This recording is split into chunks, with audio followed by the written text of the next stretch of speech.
It being now 7:05, a regular meeting of the Zoning Board of Appeals of the Town of Orleans is called to order by myself, Michael P. Marnick, the chair. With me are regular members Matthew Cole and Beth McCartney and Greg Delory. Also present and at the hearing is Associate Member Gerald Mulligan. There are two items on the agenda this evening, and they will be taken in order, in their numerical order, unless there's some objection. The first is case number 1983, which is the application for special permit by David Currier. Are all persons present for that hearing ready to proceed? And the second item is case number 1984, the application for special permit by Orleans Marketplace LLC, which will be taken after case number 1983. In connection with case number 1983, Mr. Currier, are you Mr. Currier? Yep. And has any member of the board had any communication with Mr. Currier or anyone on his behalf? Is there any reason why any member of the board would be less than indifferent to this application? No positive response, therefore I declare the members of the board indifferent and impartial. With all those intending to testify in this particular application, swear or affirm that the testimony they're about to give is the truth, the whole truth, and nothing but the truth. Oh, yes. Very well. Then we will hear from you, Mr. Currier. All right. The Orleans Bowling Center has been a family-run business for well over 40 years. We've made a great. Get him to use the microphone so we can hear. I don't think that's a microphone. I will. If you could use the microphone, that would be helpful. I don't think it's sound amplifying, sir. Well, whatever. We can't hear him back. Okay. Speak up. Then, could you speak up? Yeah. The Orleans Bowling Center has been a family-run business for well over 40 years. We've made a great addition to our town. Live entertainment will help us succeed on the slower nights. It is a long winter and an off-season, and any sort of help is needed. Our business has been a great community spot in Orleans for many decades, and with any luck, it will be here for many more. The revenue brought in by adding live entertainment will help us stay afloat. We have a petition with 281 signatures from local people who support us in this effort to add live music. We are a family-friendly environment, and all walks of life enjoy our establishment. When adding our food and beverage service, the town forced us to put in a sprinkler system and alarm for this event, and we feel as though we should be allowed to use it. Our community needs more businesses like this Our community needs more businesses like this, where everyone, no matter what age, from 4 to 84, can enjoy.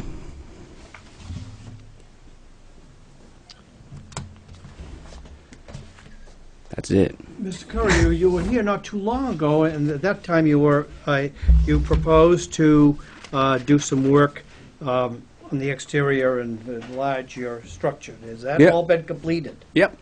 So the only reason that you're here now is because that you need a special permit to operate a restaurant with alcoholic beverages and with with entertainment. Yes. Is that He has a permit For the food and beverage service. right? But all in all, under the zoning chart, it would be a restaurant with entertainment and with alcoholic beverages. Is that right? But specifically, what you're looking for is Is the live music. the live music. Yeah.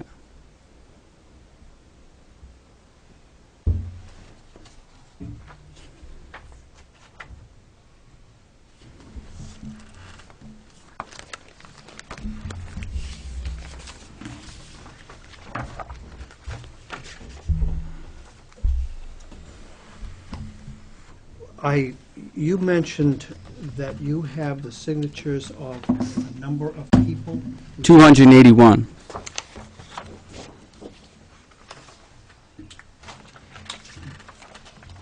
Did you, I don't have that with your folder, Mr. Courier.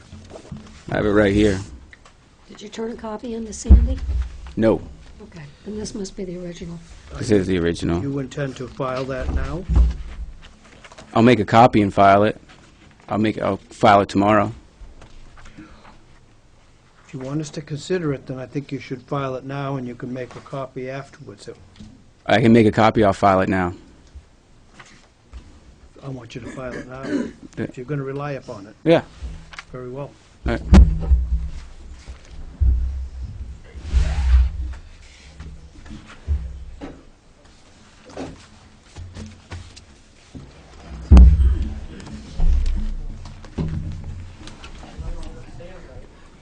I have marked as Exhibit 1 with today's date, May 7, 2014, a series of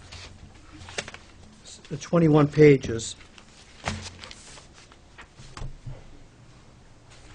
of signature, names printed and signatures of who support the effort of Orleans Bowling Center to bring live music / entertainment. Any members of the board want to examine this exhibit? Mr.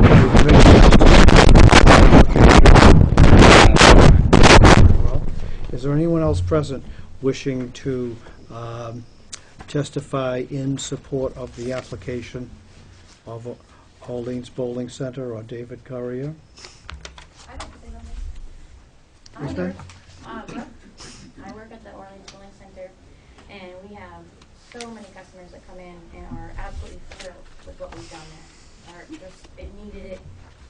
They're so excited about it, and they all support this application here. It's really just a great gathering place. We have young families, we have older folks that come in, we have all kinds of different needs, and everyone is just really, really thrilled about it. And Very just well. really hope it happens. Is there anyone who wishes to speak orally in favor of this application? I have received an email dated April 10, 2014, from Benjamin Zender, whose address is 177 Route 6A in Orleans, his office address, and requesting the Board of Appeals acts favorably upon the application. I have a letter dated April 26, 2014, to the Board of Appeals on the letterhead of Rock Harbor Grill, and signed by Charles B. Connor, who's the owner of Rock Harbor Grill.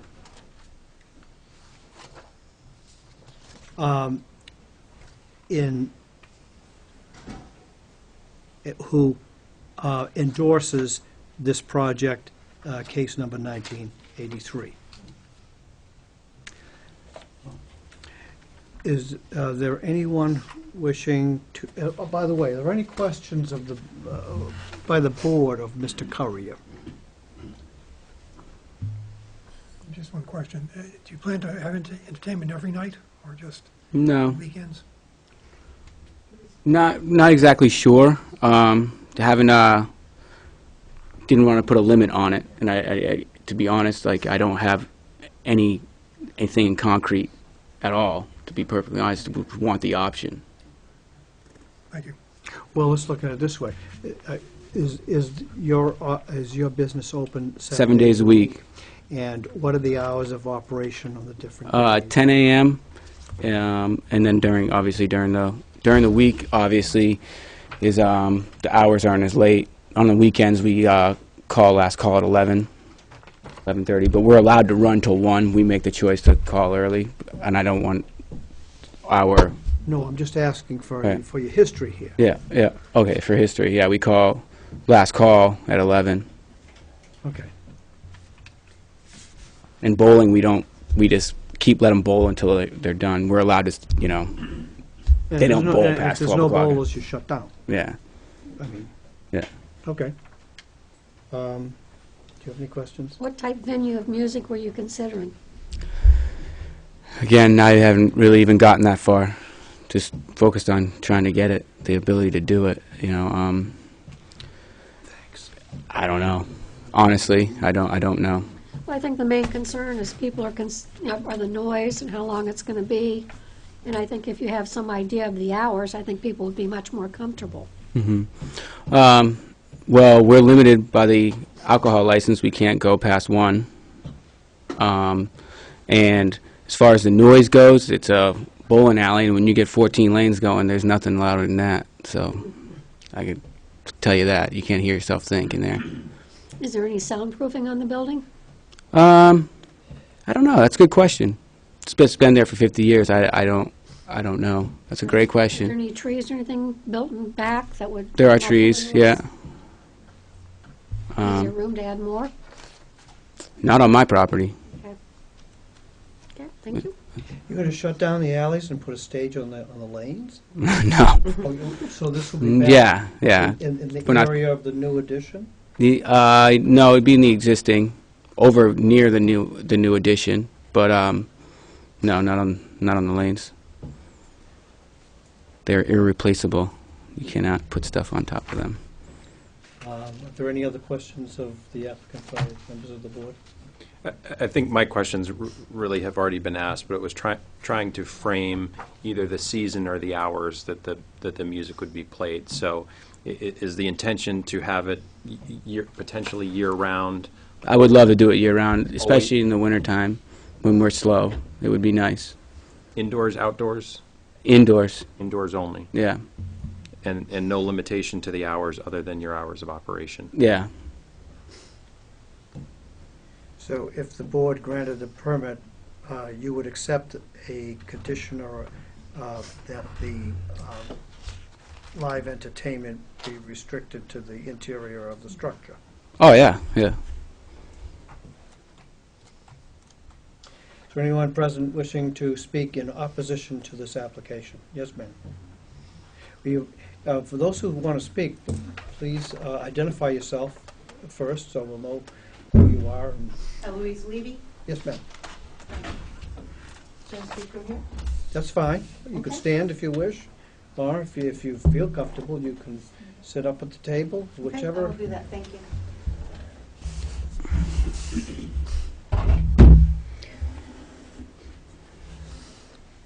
My name is Eloise Levy. I live directly behind the bowling alley on 37 Clayton Circle.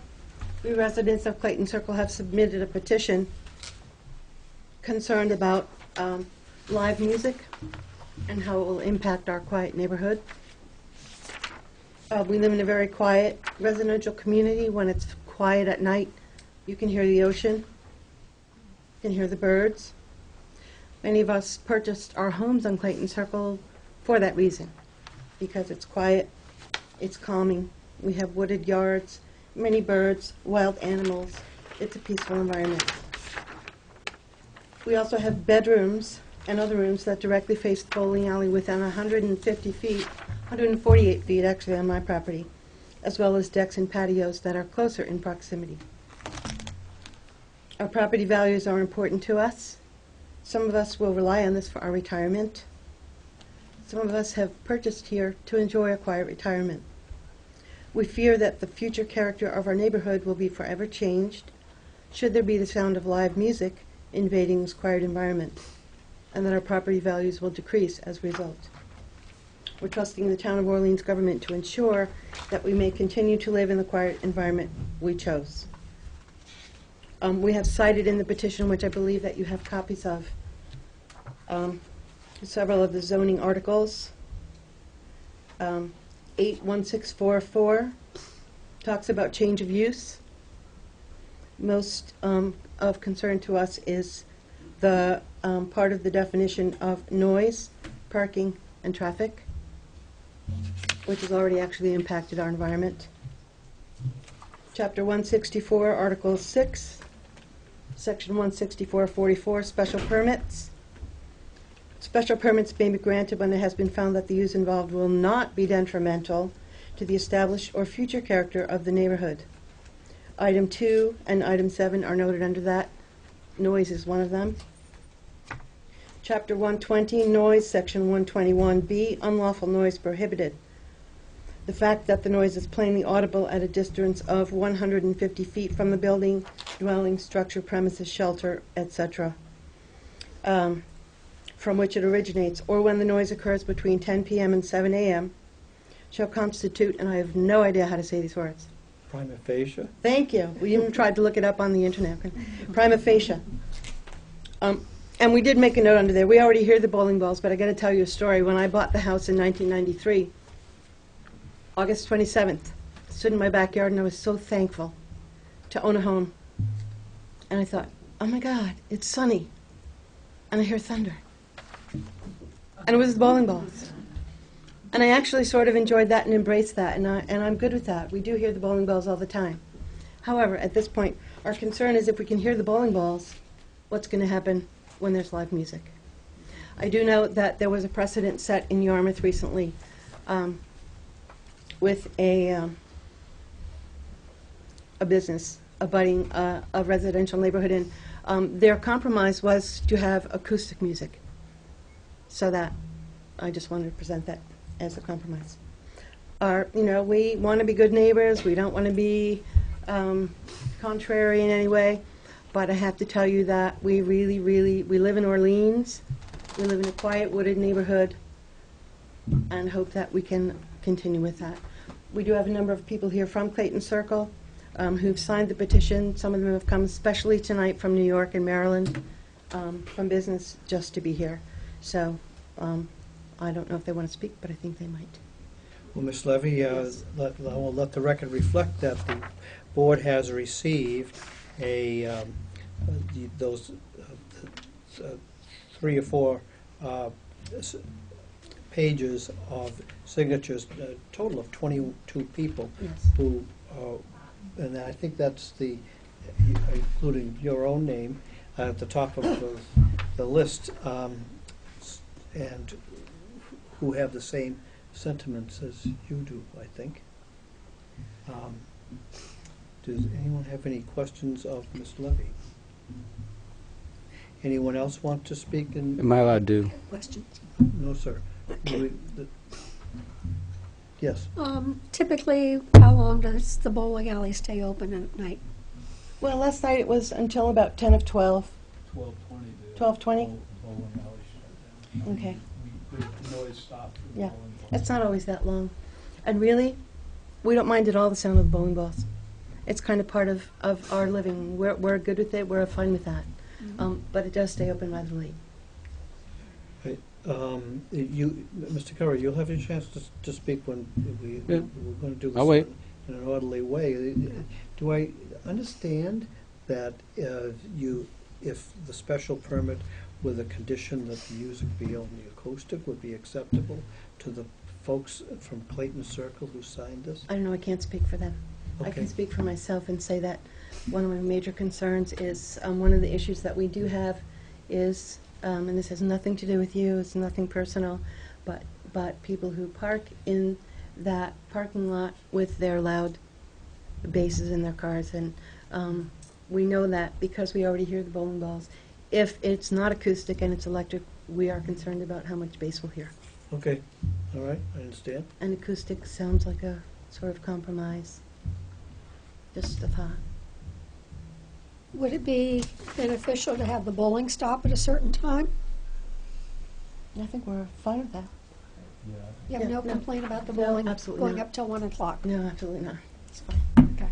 We sort of go to sleep to the sound of bowling. We're good Well, I with guess that. music, I think, would probably, who knows how much louder the music's going to be, or if you're even going to hear it. Hard to say. There's a loud stereo in there now, and I haven't heard anything about loud music yet. Do you hear music now? We heard a jukebox last night, or some music, yeah. Some music last night? Yeah. Okay. Okay. Well, for the record, I'm impressed that you have included the provision concerning unlawful noise, but bear in mind that for the purposes of this hearing, that would only be a guide. Okay. That is a town ordinance, which can be enforced by the police. Yes. And I'm accepting it on behalf of the board as an idea of what might be acceptable noise or sounds in the town of Orleans and what isn't. Okay, thank you. Is there anyone else who wishes to speak in opposition? Yes, ma'am. Yes, our property directly abuts the bowling alley. My name is Bernadette, okay. My name is Bernadette Santoro, this is my Yes, ma'am. husband Sal. I have something I'd like to read, Yes, you would. and, okay. And you could submit it to the board if Yes, you I like. will. Yeah. As a matter of fact, we've left our home in Westchester at 12 noon to be here tonight, because it's Welcome. very important to us. Welcome. Okay, we're the owners of the property directly abutting the bowling alley. Our address is 33 Clayton Circle. When we bought our property in 2006, what attracted us was the serenity of the circle. We have vacationed in Orleans since 1974, when our children were young, and have always loved the old world charm and absence of the noise and commercial venues located in places like Hyannis and along some of the major roads. Orleans has remained relatively the same since the 70s, and we love that about the town. Our grown children and friends love that too. We have enjoyed our summer trips to the house as well as weekends throughout the year. And by the way, our property right now, there are no leaves basically, well, the leaves are just coming on the trees. So you can visibly see the bowling alley and hear everything right now, okay? Okay. The proposed, we have become good friends with our Clayton Circle neighbors, and like them, value our Cape homes and the tranquility of quiet evenings on our deck, not to mention our home values. The proposed live entertainment by our, until now, good neighbor would be devastating to our community. The bowling alley is directly facing our backyard. We do not need loud music and crowds abutting our property. We have in the past had people cutting through our property when we first bought the place. And my husband has since, as he's trimmed trees, kind of put brush there, because we had a number of people trespassing. We've had to call the police, and, you know, it's been ongoing. So we don't want that. We just feel it's not a suitable place for such a venue.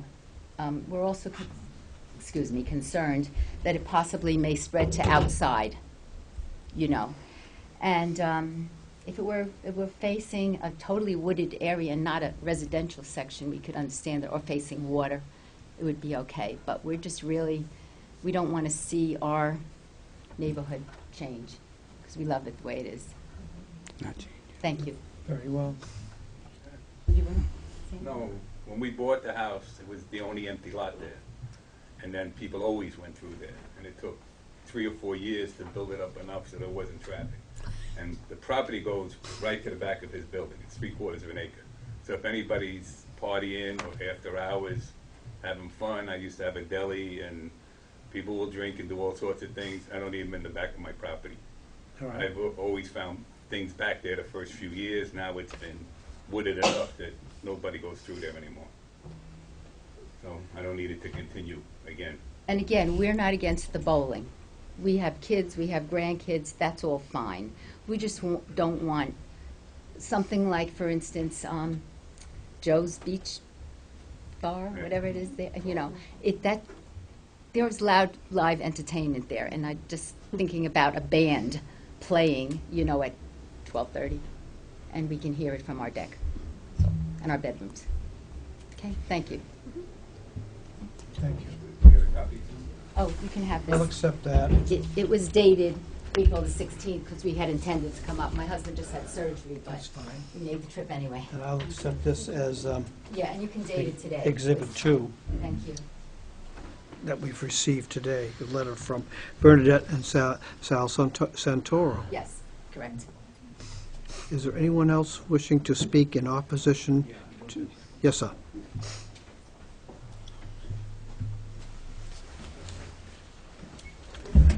How you doing? My name's Steve Chambers. I live at 37 Clayton Circle. And I just have a few things I want to say here, which about the bowling alley and the proposed addition to live music. In the past, the Clayton Circle residential area has coexisted with the bowling alley because there have been few issues that have changed our quality of life. Unfortunately, the proposal of live entertainment at the bowling alley will infringe upon our peace and quiet, quality of life, and ultimately our property values. The bowling alley is abutted by a large residential area, Clayton Circle, with at least 5 to 7 homes sharing a common border along the backside of the bowling alley. Other residential areas, such as the apartment complex opposite the bowling alley, and some of the homes in the Nickerson Hill area stand to be affected should this special permit be granted. Many hardworking people live in these areas. We come home in the evenings expecting a certain amount of peace and quiet, which we all deserve, a chance to regroup and recharge for the next day. But we are being asked to put that expectation aside so that Mr. Courier can draw in a few more customers a night with the addition of live music. Unwanted noise, music in this case, is a form of pollution. The only way it can be prevented is to not allow it in the first place. If you allow live music in a building like the bowling alley, unless it is fully soundproof, the noise travels effortlessly into the homes of the surrounding residents. Unfortunately for the Clayton Circle residents, the bowling alley has phenomenal acoustics, and by acoustics I mean it's essentially the way sound, the way in which a structure handles, molds, and projects noise. It just is, as I said, the acoustics of the bowling alley are phenomenal. When we listen to the bowling ball traveling down the Oak Alley on a peaceful Saturday afternoon, the acoustics of the building make it sound like a thunderstorm. We all hear it on Clayton Circle. The bowling alley, by its very design, its long back wall and high roof line, make it a natural sound box resonating like a small drum and amplifying all sounds to an unnatural level. We cannot escape the bowling ball noise, as that was here when we bought the house on Clayton Circle. But we don't have to aggravate the situation by adding the drone of live music. I'm sure there are many people here tonight who support Mr. Courier's request for a special permit for live music, and I respect that.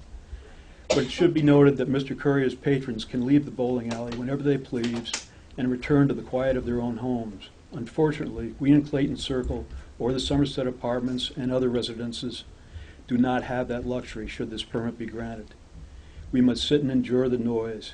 That simply isn't right. Last night, the bowling lanes were still thundering away until 12:20 a.m. with the din of a jukebox drowning on in the background.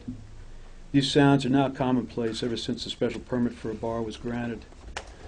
The residents of Clayton Circle and other surrounding areas are seeing their peace and quiet as well as their property values erode with each new special permit granted to Mr. Courier and the Orleans Bowling Center. Granting a special permit for live music will permanently change, and I emphasize permanently, the peaceful environment, quality of life, and our property values of these residential areas. I strongly urge you to deny Mr. Courier and the Orleans Bowling Alley a special permit for live music. Thank you. Thank you, sir. Is there anyone else who wishes to speak? In opposition, yes, sir. Yes, sir. My name's Tim Patterson. I live at 38 Clayton Circle, across the street from Ms. Levy, and we've had the property for over 3 generations in our house since the 70s. The bowling alley is clearly part of this area and everything that has been here for years. It has been a part. I think the biggest apprehension and concern I have with it is understanding the transformation of what it is now and what it may be.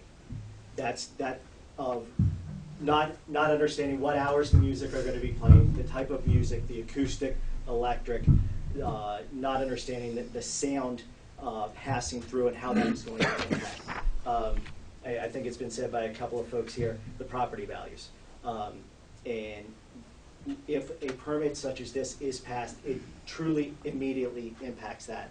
As some folks have tried and are selling houses on the property, we'll hear that will be a part of it and drop the property values, and in many cases, that is retirement for some of the folks. So the clarity of where this is going, I think, is still nebulous. It's still out there, and not having a clear understanding of that drives a lot of apprehension on our side. Understanding that a business has to thrive. It has to grow. It has to go through the lean times. Getting the bar and some of the restaurant allows that to do that. The question, I have, and my dissent to it, is not understanding where it's going to go and the direct impact to those of us who can't be involved in the business operations and shouldn't be, but it will have a permanent effect on our side, which does impact our pocketbook just as you're trying to impact yours. I think that's the biggest challenge we have in saying this isn't a wise choice now. Is it even a wise choice for the community, because it does permanently impact it? Thank you, sir. Are there any other people wishing to speak in opposition to this application? There are none. Then, Mr. Currier, what do you have to say for yourself in view of the comments that people have raised? There's a lot of comments that I'm trying to remember to Well, we could take speak it. to. We'll go Okay, through so this. as far as property values being affected, all I can say to that is the bowling alley has been there for 4 generations in my family, and it's been a commercial property since before zoning existed in this town. And if you, not to be, for a lack of better terms, heartless, but if you buy a piece of property next to a commercial zoned property, you don't know what if I sell the bowling alley, who knows what's going to go into it. It's a 10,000 square foot building. And I live on the highway. For me to complain about being on the highway now that I paid for my house is kind of, you chose where you lived. And the bowling balls have been going on there since 1960. And it used to go on till 4 in the morning in the 60s and 70s. We've cut our hours back. We've done everything we can, and there has been DJs there over the years. There has been wedding parties there over the years. There have been bands in that bowling alley over the years. That's a fact. I have pictures. So I don't know why now that I took it over, it's a bad thing. It's a commercial property. This town could really needs more things like this. I didn't hear anyone criticize you or your operation. The main complaint, the way I hear it, is that it's uncertain. This is a different type of sound. People are perfectly willing to accept the bowling alley as it's been in operation for nigh onto 40 years, as you say. But this is a new kind 50. of sound. Same difference. No one is saying that they moved in and you changed things or ran the bowling alley in such a way that it just created a nuisance. That's not the complaint of anyone here, or probably none of the people who've signed in opposition. The problem is this, the way I hear it, and see if we can explore it, is that this is a new kind of sound, and it's uncertain as to when and how often Orleans Bowling Center is going to be running live entertainment. One of the members of the board was asking you for an idea, at least, that the neighbors may feel better about as to how many days a week, what time you're going to be running the live entertainment. You haven't thought that through. That's practically what you said. So that's the concern of the neighbors. Mm-hmm. I'm indifferent as to the application. I'm just but saying that's what you need to talk about. Well, I'm trying to explain to you. It isn't any different. There has been DJs there, and there has been live music there in the past with the previous owner. There's no arguing that. We have pictures of it, and so as far as saying this is something new to that environment, it is not. The bowling, like I said, in the 60s and 70s, before people bought their houses there, the bowling alley would stay open till 4 o'clock in the morning. And that noise would go all night long. We don't do that. And as far as trying to tell you how many, like what nights it's going to happen, we've catered to wedding parties, we've catered to rehearsal dinners, we've catered to benefits. I can't tell you when someone's going to do their rehearsal dinner, and if they want to have live music during the rehearsal dinner, I would like to be able to allow them to do that. Would you be willing to accept a condition that the music be acoustic only? Well, one of the things was a person who teaches music to local high school kids came in and asked if he could have, on Sunday afternoons, if he could have the local high school kids play music. So, because they don't have a venue anywhere else to play. And I said, I would love that. We cater to everyone. So I don't want to, I mean, they don't play acoustic. Nope. I don't know what to say. I would love to let kids from high school have a venue. That's what I'm saying about as far as limiting things. I would rather not. You know, if someone comes in, I would like to give them an opportunity. And ultimately speaking, as a business owner, if you guys say I can't do that, they don't look at you guys as the bad guys. I'm the one who has to relay that. I'm the bad guy. So that's, you know, and as a business owner, it's tough to a lot of things in town that you guys say we can't do. It ultimately comes back on us, and it makes us look like we're saying no to you. Right, but on the other hand, these folks are here and they're looking for some kind of security from you so that they can accept the fact that you'll be responsible if this board gives you a special permit and not annoy them. And at the very least, I guess we could use that word. And That's what you know. Did you make any attempt before coming in to deal with the Clayton Circle folks? No one came up and let me know about this. No, or, I mean, but you didn't, before deciding to apply for a special permit for live music, go to the neighbors and say, look, this is what I have in mind, and I didn't think that was necessary. it wasn't necessary, sir. We had a couple neighbors come up and It isn't, no, I'm not saying that it was necessary. I Just asking whether you maybe you held out your hand to them.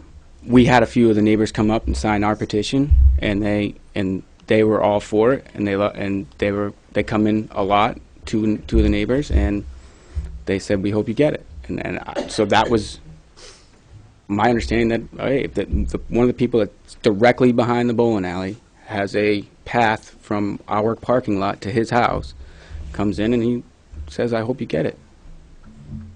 Are there any other questions from any members of the board? Mr. Delory? I just actually had that question that you partially answered about how many on the petition are neighbors on your 280 name petition. I mean, necessarily, I don't know. I know of a minimum of 2 households that signed. So that's the best I can, that I know. I didn't ask, are you an abutter when, you know. Or just a neighbor, somebody that's within sight of your business. One of the people that signed it has a path from our parking lot to his house. Okay, thanks. Beth? What's the occupancy? 258. You have 258 in the building? That's what the building department says we can have. 258. Okay, so that would be like 4 people on each of the bowling lanes? Mm-hmm. And then you'd have the rest of them for the You'd restaurant? never fit 258 in there. Excuse me? You couldn't fit 258 people in That's there. what, Yeah. okay. All right. Okay. I'm saying you're asking. I thought it was a direct question. An occupancy load. Our occupancy load is 258 people. Okay, The town says we can has have. the town put any restrictions on that, or? No, actually, the addition before that, we had 200 was our occupancy load. Now that we have a sprinkler and we have all the alarms in place, for some reason it went up to 258. Have there been any problems since you opened the restaurant and started serving liquor? As far as problems, With people getting drunk, people causing a disturbance? nope. We had 2 people show up, and we didn't serve them. You know, you can't control who pulls into the parking lot. Right. You know, And as far as when it closes, are there a lot of people leaving at the same time? it's like any business. I mean, some nights, yeah, there will be. And then we haven't had a problem with that in the 50 years that we've been there. And I don't, a full parking lot's a full parking lot. We've had that a bunch of times. Over the years, I couldn't give you a number. Yeah, to me, the space that's allocated to have a band and people is rather limited. Yeah. So, I mean, I can't see anywhere near 100 people, 150 people. I wouldn't want to see that myself. Have you done weddings, and how many people would be at a wedding or? Well, weddings, we've probably done like 75-person wedding. Okay. You give it, and you put that place on a rainy day in the summertime, you can't even move. Mhm. And you still could, and it's still not 200 people. So there's no way you're putting 258 people in that building. So you would say the largest venue you've had has been 75, with the exception of rainy days? No. I would say we just did a benefit, and it was like a roll-off benefit. There were 6 people per lane, all 14 lanes. I don't know what that equals out to. And then there was a bunch of people behind the lanes eating and drinking, and so, yeah, probably over 100. Okay, good. So, Are you willing to limit the hours of operation for the music? I mean, I would rather not. To be perfectly honest, I would. You put limitations on things, and then you have to say no to people. And I think we've had a great track history of calling last call at 11:30 and getting people out of there. Are you willing to stipulate that last call will be 11:30? Again, I don't want to put myself in a corner. Like, I don't like if business. I don't want to kick people. If there's 50 people there, I don't want to kick 50 people out. It makes you look bad as a business. I think Beth's asking a lot of the questions that I have, and a lot of questions are in the room. So Yeah. I think one of the issues that I'm struggling with to sort of form an opinion about this is relates back to the lack of definition. Mhm. So I think the more definition that you can offer in terms of music, what types of music, or the hours that would be played, or the number of events per year. Let's say it's a weekly occurrence, so it's 52 events per year. I think it's easy to sit in the audience and think that there's going to be loud electric music for 365 days a year till 1 a.m. And I can't imagine you're going to do that, right? So the more definition, it just makes it a little bit of a clearer picture. Our liquor license goes to 1, so we're not going to call. We would like to have the option to stay open to 1. As far as live music goes, we have a lot of leagues. There's a lot of nights we don't need help. And it's hard. I mean, it's hard because it's hard to answer that question. I kind of thought that an entertainment license was, I'm allowed to do entertainment as I see fit. Like, if Mondays aren't going well, can we do entertainment from 7 to 9? Try to get that dinner crowd in. Can we do like a jazz band? Try to get some of the older crowd in. Like, I don't know. To be honest, it's the flexibility of we're like we just opened 2 months ago. So I want to be perfectly honest and say I would like flexibility. It's a commercial property, and I feel like to be business friendly, you got to give businesses some flexibility, especially this one. I'm not suggesting that you specifically identify what day of the week and that the permit's only effective on Saturday. I'm just saying. That's what I thought. That's what I think the questions are. Like, I don't want to. I'm just trying to help you add any definition to the questions. That's a much more specific question that we're asked to answer. All right. Because right now it's very broad, and perhaps it deserves studying it further, continuing and coming back. I'm just, one of the things we can do here is try to negotiate those limits and definitions, or you can do it on your own and come back to us. But I wasn't suggesting that you limit to a specific day so much as put some limits around it to, for example, say it's only going to be on average once a week, so perhaps 52 events a year, something to that effect, just so that those imagining, again, loud music till 1 a.m. 365 days a year are comforted to know that that's not your plan. All right. Well, I think Joe's Bar had to put restrictions on their music because they've got residential around there, so I don't know what time their music has to stop. I'm thinking it's like midnight. I don't think so. So I mean, we need to maybe check around and see what other limitations are. I had a question for, I don't know, Mr. Marnick, if you could answer it, or perhaps Brian Harrison could. Is it allowable to have individual event live music? In other words, if you're having a party, can you apply for a one-day permit for live music? No, this is a special permit. I'm satisfied that the application is in front of us.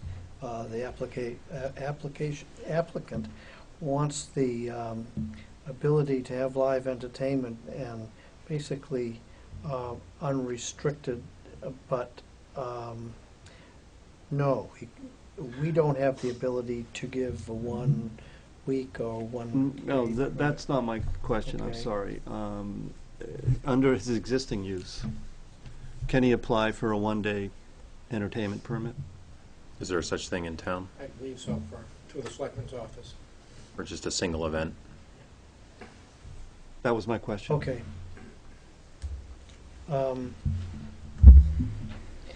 See, bear in mind that the board, to give you the relief that you want, needs to find that the proposed use won't be detrimental to the established and future character of the neighborhood and will be in harmony with the general intent and purpose of the zoning law.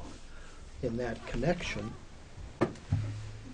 I think you may know, and if you don't, I'll tell you now, that the board has the ability to make findings and grant the relief, the special permit, but with conditions. Mm-hmm. I know that. And this is what some of the members of the board are exploring to determine whether what you propose to do can be conditioned to increase the likelihood that the violence or the change in use wouldn't violate the neighborhood or the intent of the zoning bylaw in general. We've heard a little bit of talk about how that may have been handled with another use down in East Orleans. I'm ignorant of the details of that, but it really doesn't make any difference. Right now, it's you and your neighbors, Mr. Currier, Yep. okay? Are there any other questions from any member of the board? Then if there's, are there any final comments from anyone present at this hearing? Yes, Ms. Levy? I have a question. Yes. I understood that Mr. Courier was applying for an application to have live music. What he's presenting is saying that occasionally in the past they've had a wedding or a reception or a party. I don't see how is that what he's talking about? An occasional wedding or party? Or is he talking about, I didn't think so. I didn't hear that either. I think that the explanation was that this was nothing new to the Orleans Bowling Center, that there were casual events in which the live band was brought in, maybe by a group that hired out the bowling center for a day. Mhm. Could have been that. But that's not really what's in front of us. What we're looking at is, Mr. Courier says, I'd like to be as unrestricted as I possibly can. If I translated you correctly. That's perfect. Then we'll close the hearing for discussion by the board. The work's been done, and the physical work's been done, and now a restaurant of some kind of scale, and alcoholic beverages are being sold at Orleans Bowling Center. We have the ability, assuming that all the other criteria for a special permit under Section 44 are found, to give a special permit for live music. We understand that the live music will only be played inside the structure of the bowling alley. The main objection appears to be that it is uncertain but likely that the sound of the music will be heard outside the bowling alley, at least in the vicinity of Clayton Circle. The board is not in the business of counting the number of people who are in favor or the people who are in opposition to an application. The question is the gravity of the application and the significance of the opposition.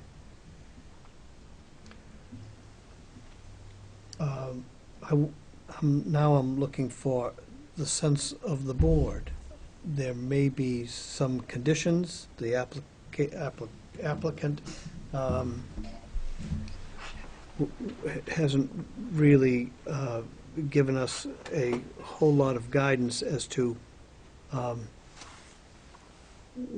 what conditions would be acceptable, except that the music will be restricted to the inside of the building.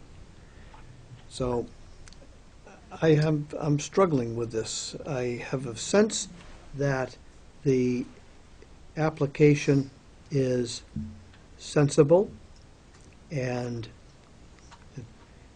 that we can find the sufficient findings of fact to grant a special permit, but I'd like to hear from other members of the board as to their common sense or legal sense or citizen sense. Who wants to speak first? Mr. Delory. I find that I can't support the applicant's application in its current form. I don't think he's demonstrated that the proposed change of use will not be detrimental. I'm just sort of reading directly from Chapter 164 to the established or future character of the neighborhood. I mean, I think, from my point of view, it's pretty obvious that that hasn't been demonstrated. So the proposed use with live music is such a substantial change from the bowling alley, even with a modest restaurant and alcoholic beverages, that it's much too great a leap for their change in use. Is that basically what you're thinking? Well, it's what I've heard. The proposal is to have live amplified music any time until closing, any 7 days a week. And the reason I just wanted to make one comment on one of Mr. Currier's comments was it was its zoned commercial, and there's no reason why you can't have commercial use. You know, anything you want to do in a commercial, that's not true. That's the reason you're here, is because the current zoning doesn't allow you to do that. And so we have to weigh what you're proposing. Is it going to change it to such an extent that it's going to be detrimental to the neighborhood? And I feel, in its current form, it will be. Very well. Ms. McCartney, do you have a sense? I guess I look at Clayton Circle and their peaceful enjoyment being adjacent to a bowling alley. I don't see where the music would make that much difference.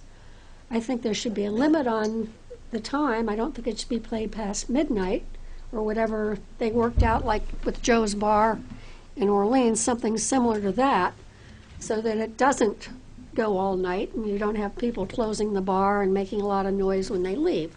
to me, it's not that big of a place that there's that many people that will be leaving at night. And if the bowling alleys are going to be strictly used as bowling alleys, there's not that much room for people to be in there. And I think you've upgraded everything to make it safe, and I think it'd be nice to be able to recoup some of that financially as a business owner. But I also think it's important that we have some sort of compromise to keep your neighbors happy. And I think possibly you need to spend some more time on thinking that through. Mr. Mulligan, do you have any comments that you wish to share? I don't want to repeat what has been said, but obviously it's the open-ended nature that has the neighbors concerned. When there's no limitation to night, to times, to frequency, you can, as a neighbor, just fantasize the worst. And Mr. Curry hasn't helped us with that so far tonight. But I also am not convinced that the noise, we don't know yet how the noise will affect, how it will transmit outside the building. Mr. Curry might have the opportunity to add baffling and do some sound. He could straighten his application by bringing in some sound baffling at minimal expense, perhaps around the building. But I'm also struck by a building that small. If the music's really that loud, you're going to drive everybody out. When you have a very small space and you're offering music, if it's too loud, it won't be attractive to customers. But the neighbors, of course, fantasizing the worst or thinking the worst, and I fully appreciate why they do, because it's totally open-ended and there's been no experience. But likewise, it seems that if we just shut it off on conjecture of what the noise might do, and on conjecture of how it may impact the neighborhood, it's not being fair to the applicant. Very well. Mr. Cole? I'm generally in favor of the concept. Again, I'm uncomfortable with the lack of definition. I would hate to see this go to vote, get voted down, and to see you not be able to come back for 2 years. I think that the application needs more definition. I think the venue is a great asset to the town. To have your neighbors here concerned about the noise that might be coming from the venue, but at peace with the bowling noise, and very complimentary of the organization, I think speaks to a lot of what you've done there, and just seeing it come to life this past year, I think there's really been some great changes there. I think I would generally be in favor of a plan that had a lot more definition and boundaries. So a special permit could be approved with certain limitations, and those limitations could be lessened with a reapplication in future years. But what we can't do is go carte blanche and give full leeway 365 days a year, and there's no mechanism to reel you back in. So I think, again, if there were more definition to start with, it would help us get our hands around it. And I think the plan needs to address the hours or limitations thereof, the noise level, and some sort of an operational plan to deal with folks lingering outside. Because again, if the music is contained to the inside, it really is very little different than music playing from the jukebox now. So as long as it doesn't encourage people to loiter in the parking lot afterwards, again, I think it's a workable plan with those additional limitations and definitions. Mr. Currier, I agree completely with Mr. Cole. You may now have a sense of which way, without a vote proceeding, which way the board is leaning. So you are advised that and you have a choice. You persist with the application in its present form, and the board will vote on that application. If the application is denied, then you will not be able to renew your application for 2 years. If you withdraw it now, and you're a sensible businessman in this town, if you withdraw it your application, then you will have the ability to fine-tune it in view of a lot of the comments that have been raised by your neighbors and by the members of the board. It's your call. I guess I'm just trying to understand what the questions are. Do you guys want me to pinpoint exactly what days a week I'm going to do live music, and you want me to pinpoint exactly which hours? I need to come back I with think those. that's, at the very least, you ought to be starting with that. And perhaps generating some evidence concerning the likelihood that the music, the sound of the music, is going to emanate through the walls of the structure, therefore annoying people the way they're frightened of. I understand that, but so in my I'm not exactly sure how I go about that, and I thought since it's been going on there for years and we haven't really heard anything, I'm not sure how I can prove that now that I have a license to do it, it's going to make it more amplified. Because that's kind of that's the only thing I'm going to have a hard time proving. You might think about testing it out. I have Testing it out. a lot of times, and just to see if we could get a phone call, and we haven't. So Well, maybe you ought to alert the Clayton Circle folk that you're going to do it, and then they'll be able to make an assessment. We're not going to. They're not going to want to wait till the summertime when all the leaves are there and the sound is dampened. oh no, I've done it a few times. Because you have to make. This is you want to make money from that. Yep. We've already had, yeah, I mean, we've already had DJs and everything there, so that's kind of what I'm saying. If we didn't get a complaint yet, then I don't know how it gets amplified. I don't think you've satisfied the neighbors yet, Mr. Currier. I think you could do a better job. So, Could I ask a question? yes. Is it possible for him to come back in and ask to have music 3 nights a week, closing at midnight, and then see how it goes for like a 6-month period?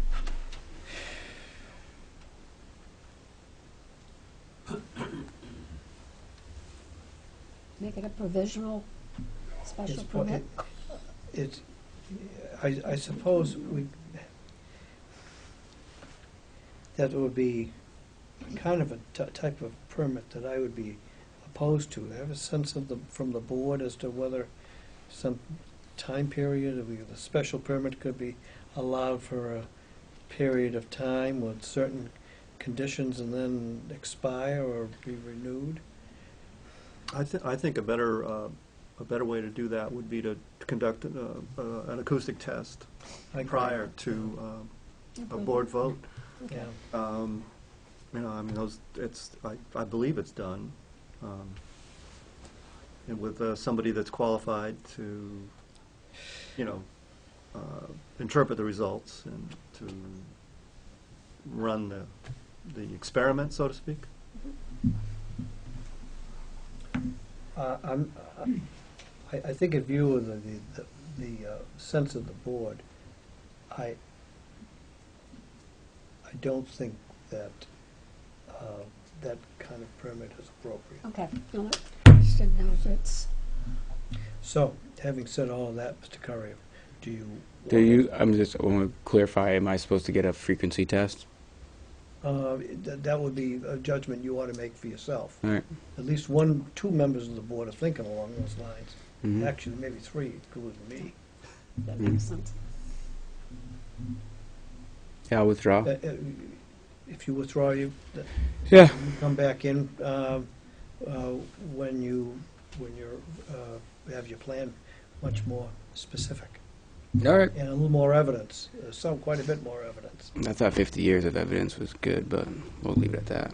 That's the past. We're looking at the future, and so are these neighbors. Yeah, but the past tells you the future, so it's kind of where we're at. Thank you. Thank you, sir. Yeah, thanks, David. Okay. Do we need to vote? Yeah, we might as well. I think maybe we should. We'll accept.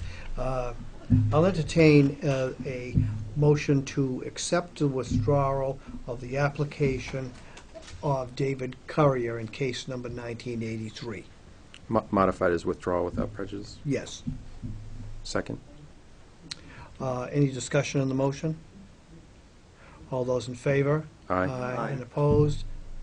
Then the motion to accept the withdrawal without prejudice is unanimously granted. What happens next? The ball's in Mr. Currier's court. And he'll resubmit an application again? He may not. But if it is, we go through the same situation tonight. It depends what his new application says, sir. Fair enough. We dealt with the application tonight. I think you have a pretty good idea of what went on. Okay? Thank you.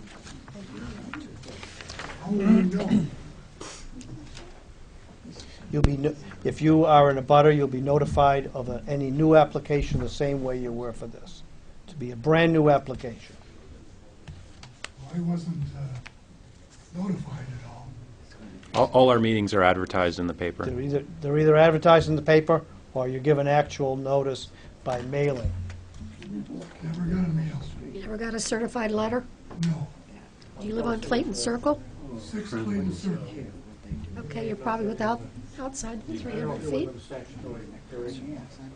I can hear the bowling balls all night long, even where I am. Is this the folder for that? This is the folder. Let me just check which one. Orleans. Okay, let me just take this is, yeah, that's what we're going to do now. Well, here we go.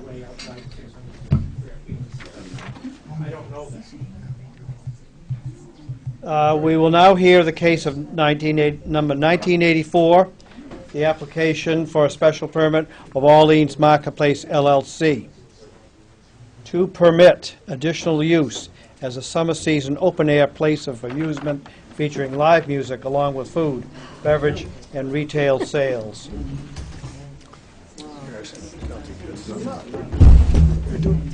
Let the record reflect that also present, along with the previously mentioned board members, is the building commissioner of the town of Orleans, Brian Harrison. In connection with case number 1984, have any members of the board have any communication with the applicant or any of his representatives concerning the subject of this application? No response. Any member of the board aware of any fact which would cause a conflict of interest in connection with the application? And there is no positive response. Therefore, I declare that the members of the Board of Appeals, as constituted for this hearing tonight, are indifferent and impartial.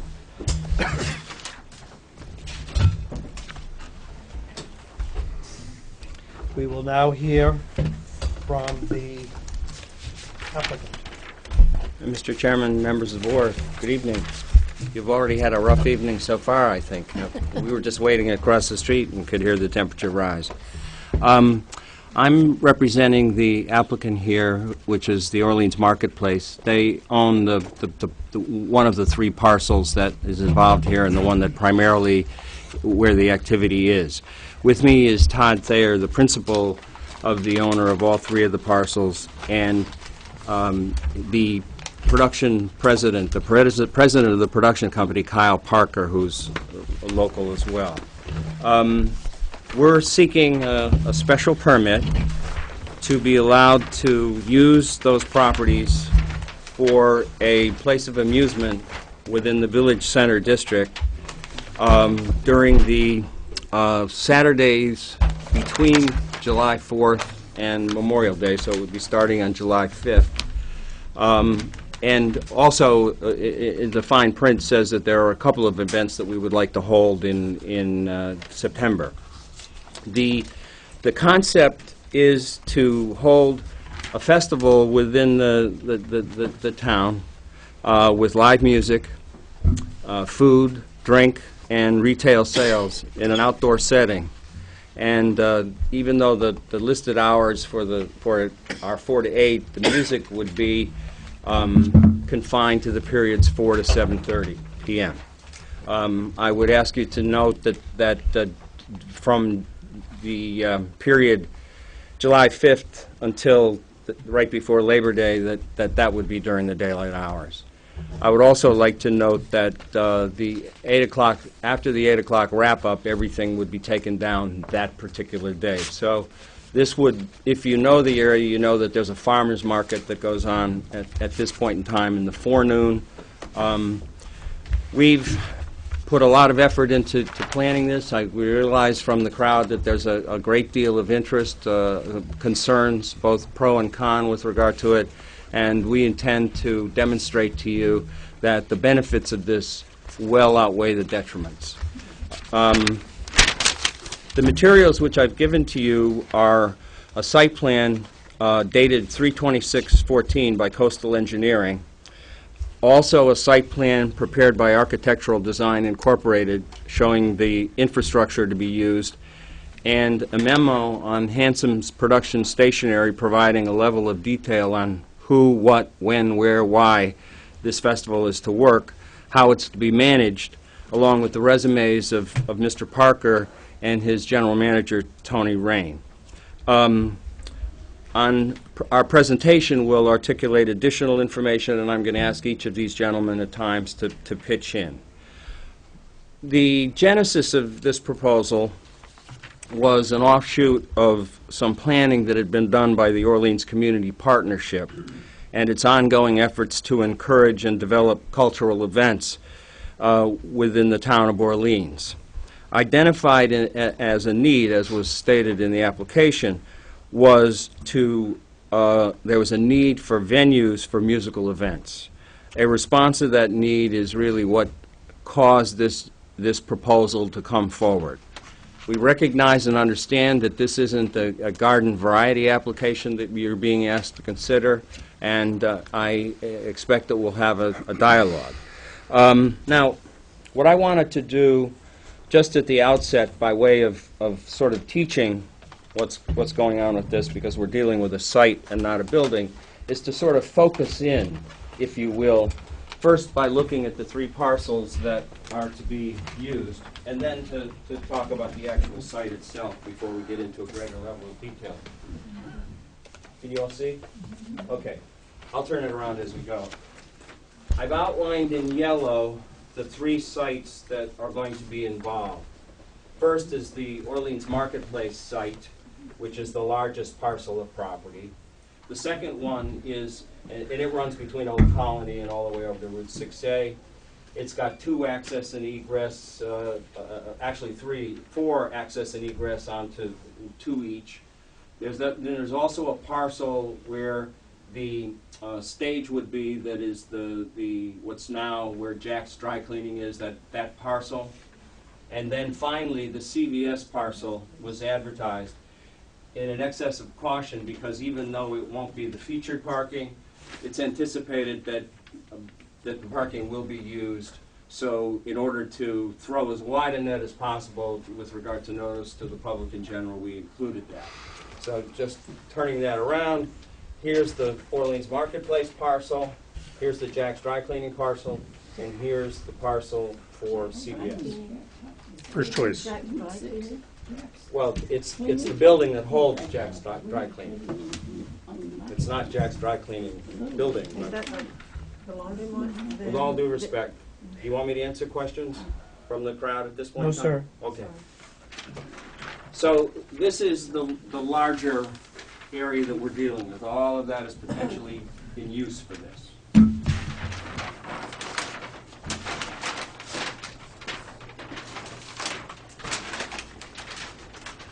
All right, this is on a scale that's twice as large as the earlier one, and focuses more closely on the actual premises of the what I'll call the performance venue. You can see that here's the Orleans Marketplace parcel. It's not completely enclosed, nor is the CVS. The Jack's Dry Cleaning, so-called, is there. Now, here is the infrastructure that we're discussing. First, the area to be in used is enclosed by a fence with gates all the way around it. So it forms a rough square. The berm that is the area behind it functions as a separation device. Within that site, there would be a stage. That stage, for purposes of discussion, we should understand, and the source of the sound is 360 feet from the nearest residential property. In front of the stage is the audience area.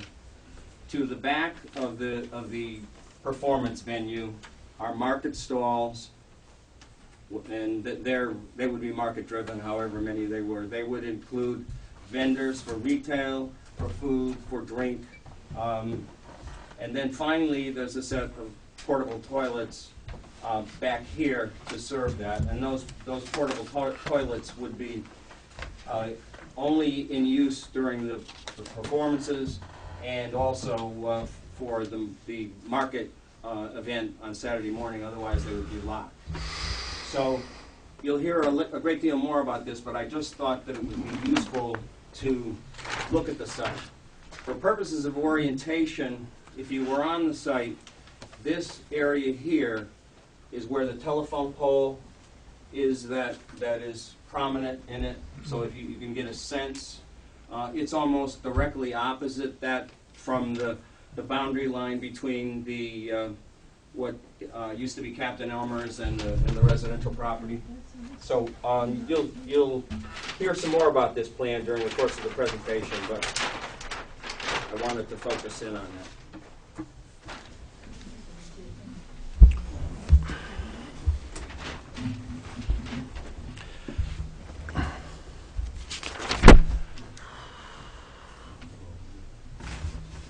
So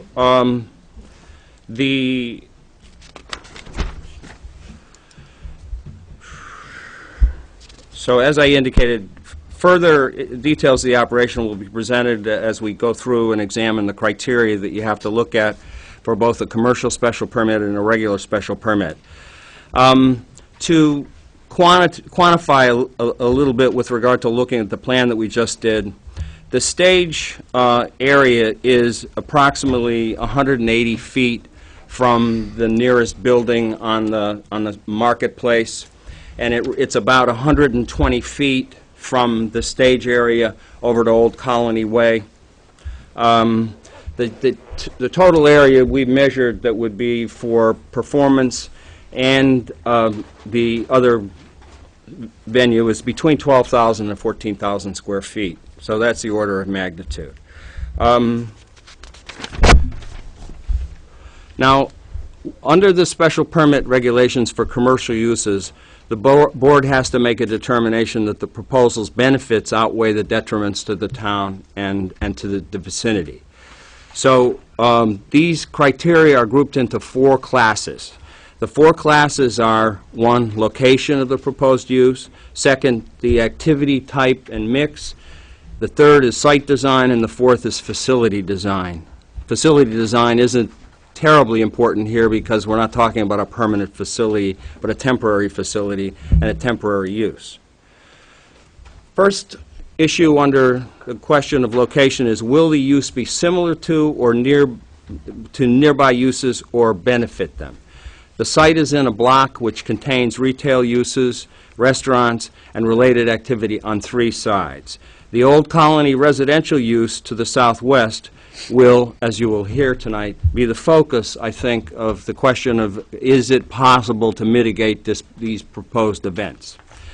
We are convinced that it is possible to do so, and we will explain to you in a level of detail that I think you will appreciate as to why and how it can be done.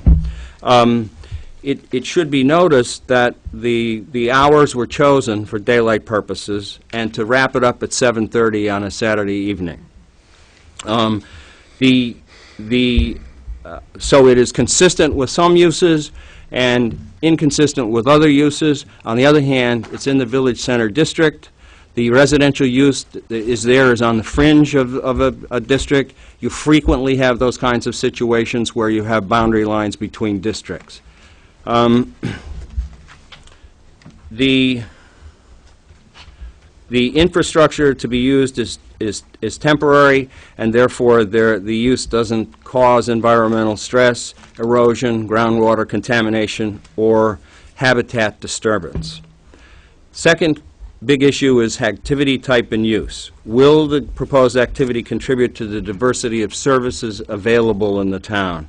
This is where this proposal scores very high, because it does provide an opportunity for having additional outdoor events in the town of Orleans during the summertime, which will benefit both local residents and also the visitors that we have. This proposal offers an opportunity for having a musical venue with quality musical acts, and you'll hear more about that from Kyle in a minute, in a low-key family environment. As we will note, we have here in Orleans a tradition of weekly beach concerts. We have the Firebirds playing 22 games a year at Eldridge Park. We have Pops in the Park in those locations. Those are all temporary events that impose, indeed, some stress upon their surroundings when they're taking place. But in the name of community, they're things that we are able to work on, get over, go on. We think that this would add additional fizz to the summer schedule that Orleans has as a center for visitors.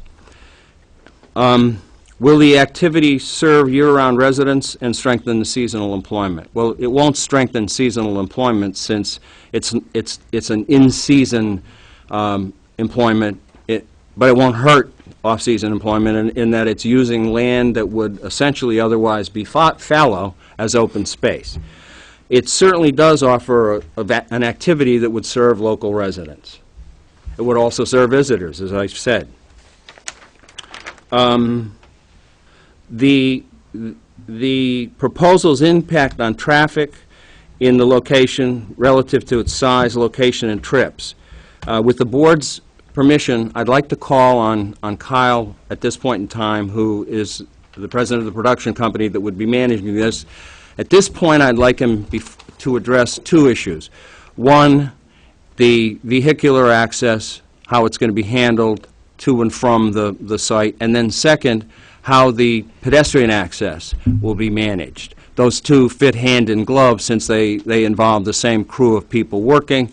And after he completes that presentation, I'd like, if I may, have the floor back to continue to go through this. So with the chair's permission. Very well. You may proceed, sir. Sure, please. Good evening. My name is Kyle Parker, and I am the president of this newly formed production company. And I also own Guapo's Tortilla Shack in Orleans.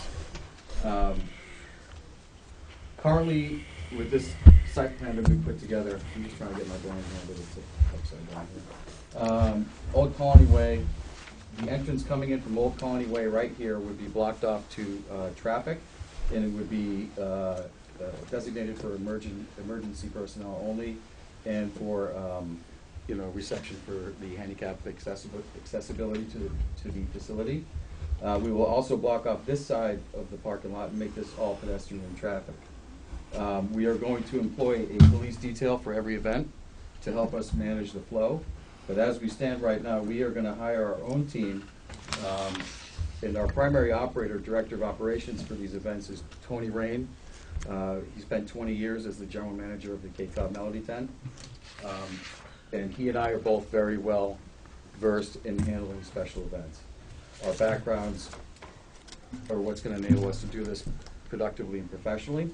We are going to direct all of the parking with our personnel to come behind Willie's Gym as the primary parking lot. So that would be the primary parking lot for all of the events coming in through this entrance. In this entrance, they'll be manned with the security guards with the orange cones directing people in temporary signage to make sure that, quite frankly, everybody stays safe and we manage the operation and the flow.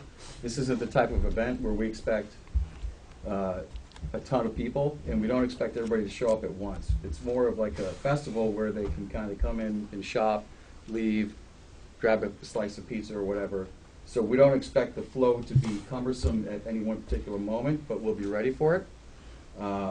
each person on our team that is going to be in uniform will be right at the front on Route 6A, Old Colony Way, right here, and right here where this access path comes out to the front of the building.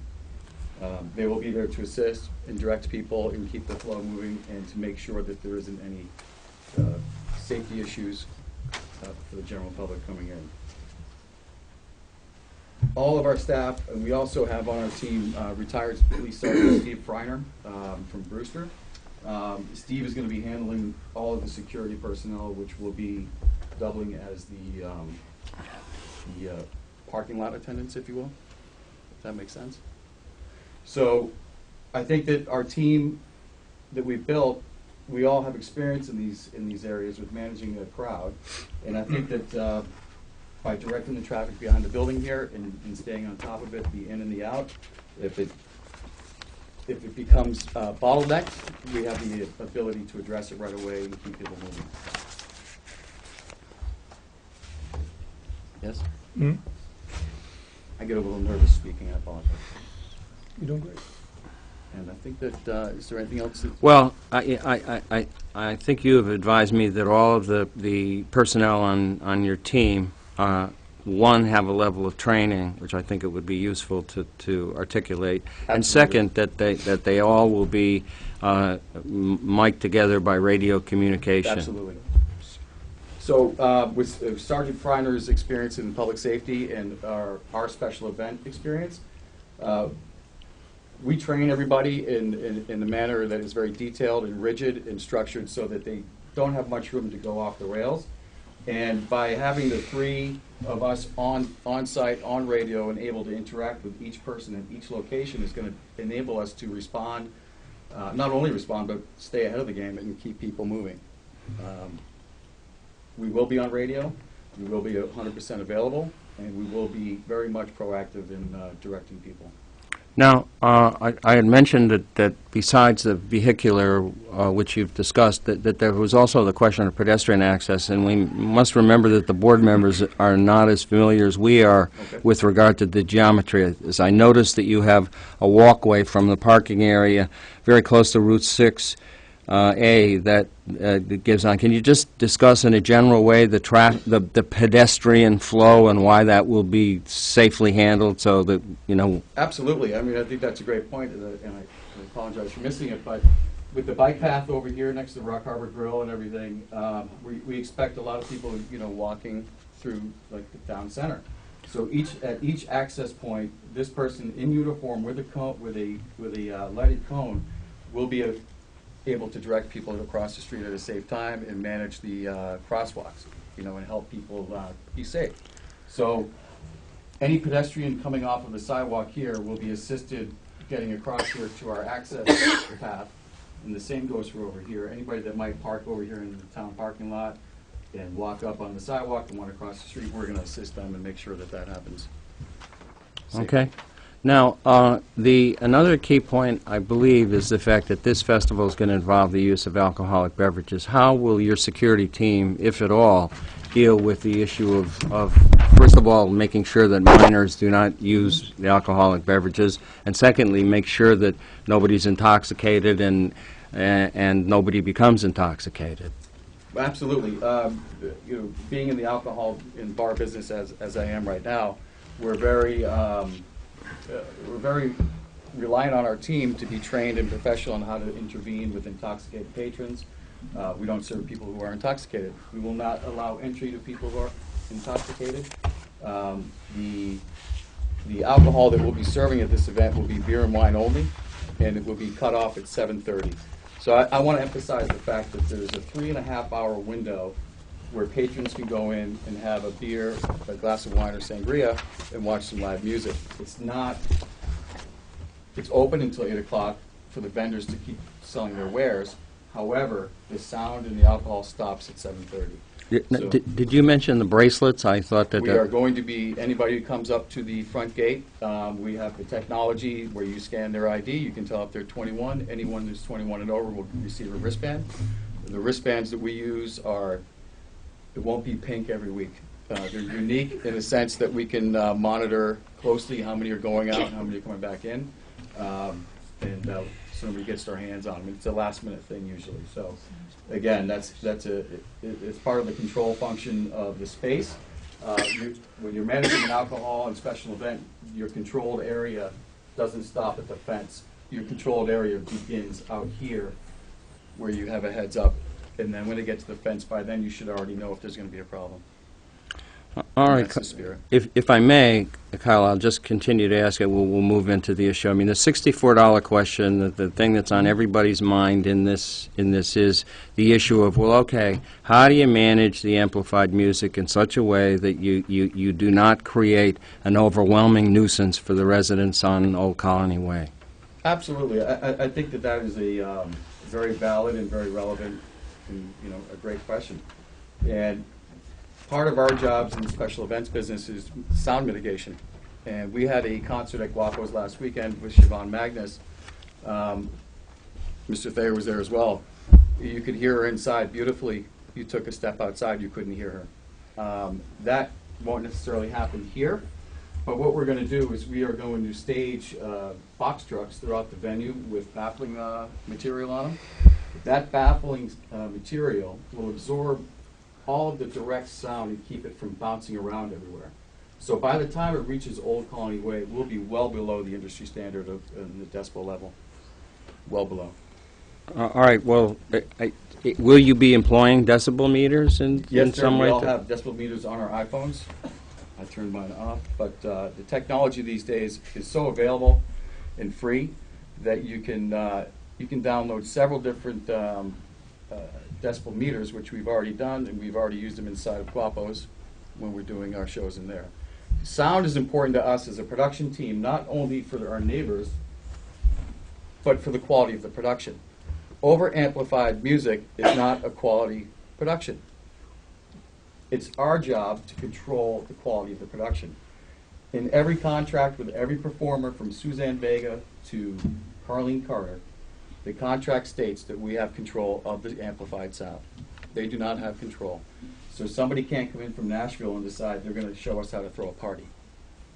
We're going to be in control of the sound.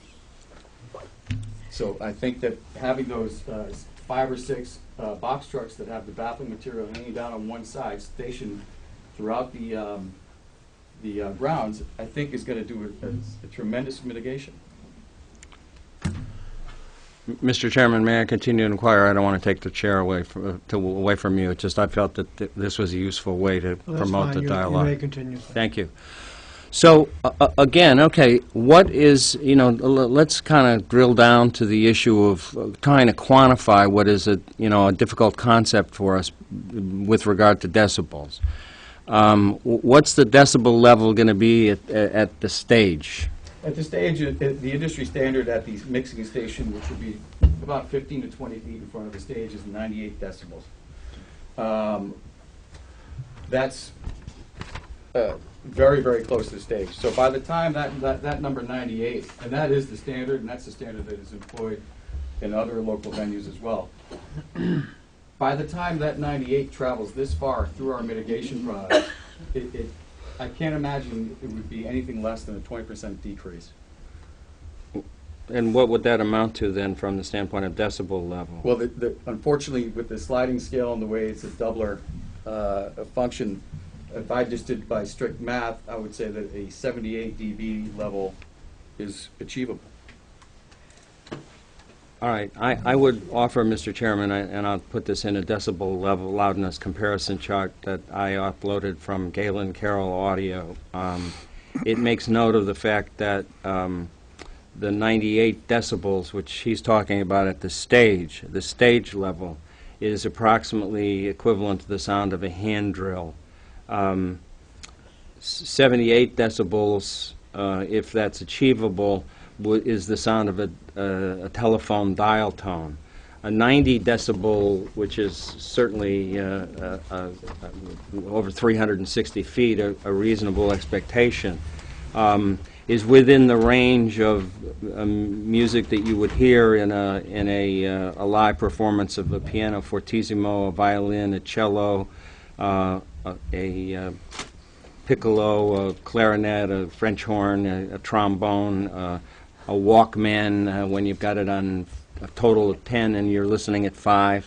So that's kind of the order of magnitude. I know this stuff is somewhat slippery, but it's the best quantification that we could offer under the circumstances. I'm just going to hand this in so that there's something objective to If I could add one thing, I'd like to also state, a lot of what I would call noise in any production comes from the type of music you are providing in your production. It is not our goal, our desire, or we don't have any intention of doing any type of music that is not family friendly. I want to stress to everybody, this is a family friendly event. I have a 6-year-old and a 7-year-old son and daughter myself. This is the type of place where you can go and listen to some Jimmy Buffett, have a glass of wine, walk around while your husband or spouse buys a Cape Cod beach chair, a bike from Orleans Cycle, or try some of the food from the Sunbird. It's an event that you're supposed to be able to walk with your kids in your hands and enjoy together. This is not hard rock. This is not a rave. This is not anything that I wouldn't expect to see any of you at with your children. So, just to go on with the criteria, and I think we'll probably have more questions about sound and be discussing that at greater length, but that certainly gives us an introduction. Looking at the criteria, the proposal won't involve any environmental hazard as a result of the use of dangerous materials. The proposal will not result in air pollution. The sound management system, which is one of those things that was also in that criteria, has been addressed. The third issue is the question of site design. There are no scenic views to be impacted. No topo change is contemplated from where it is right now.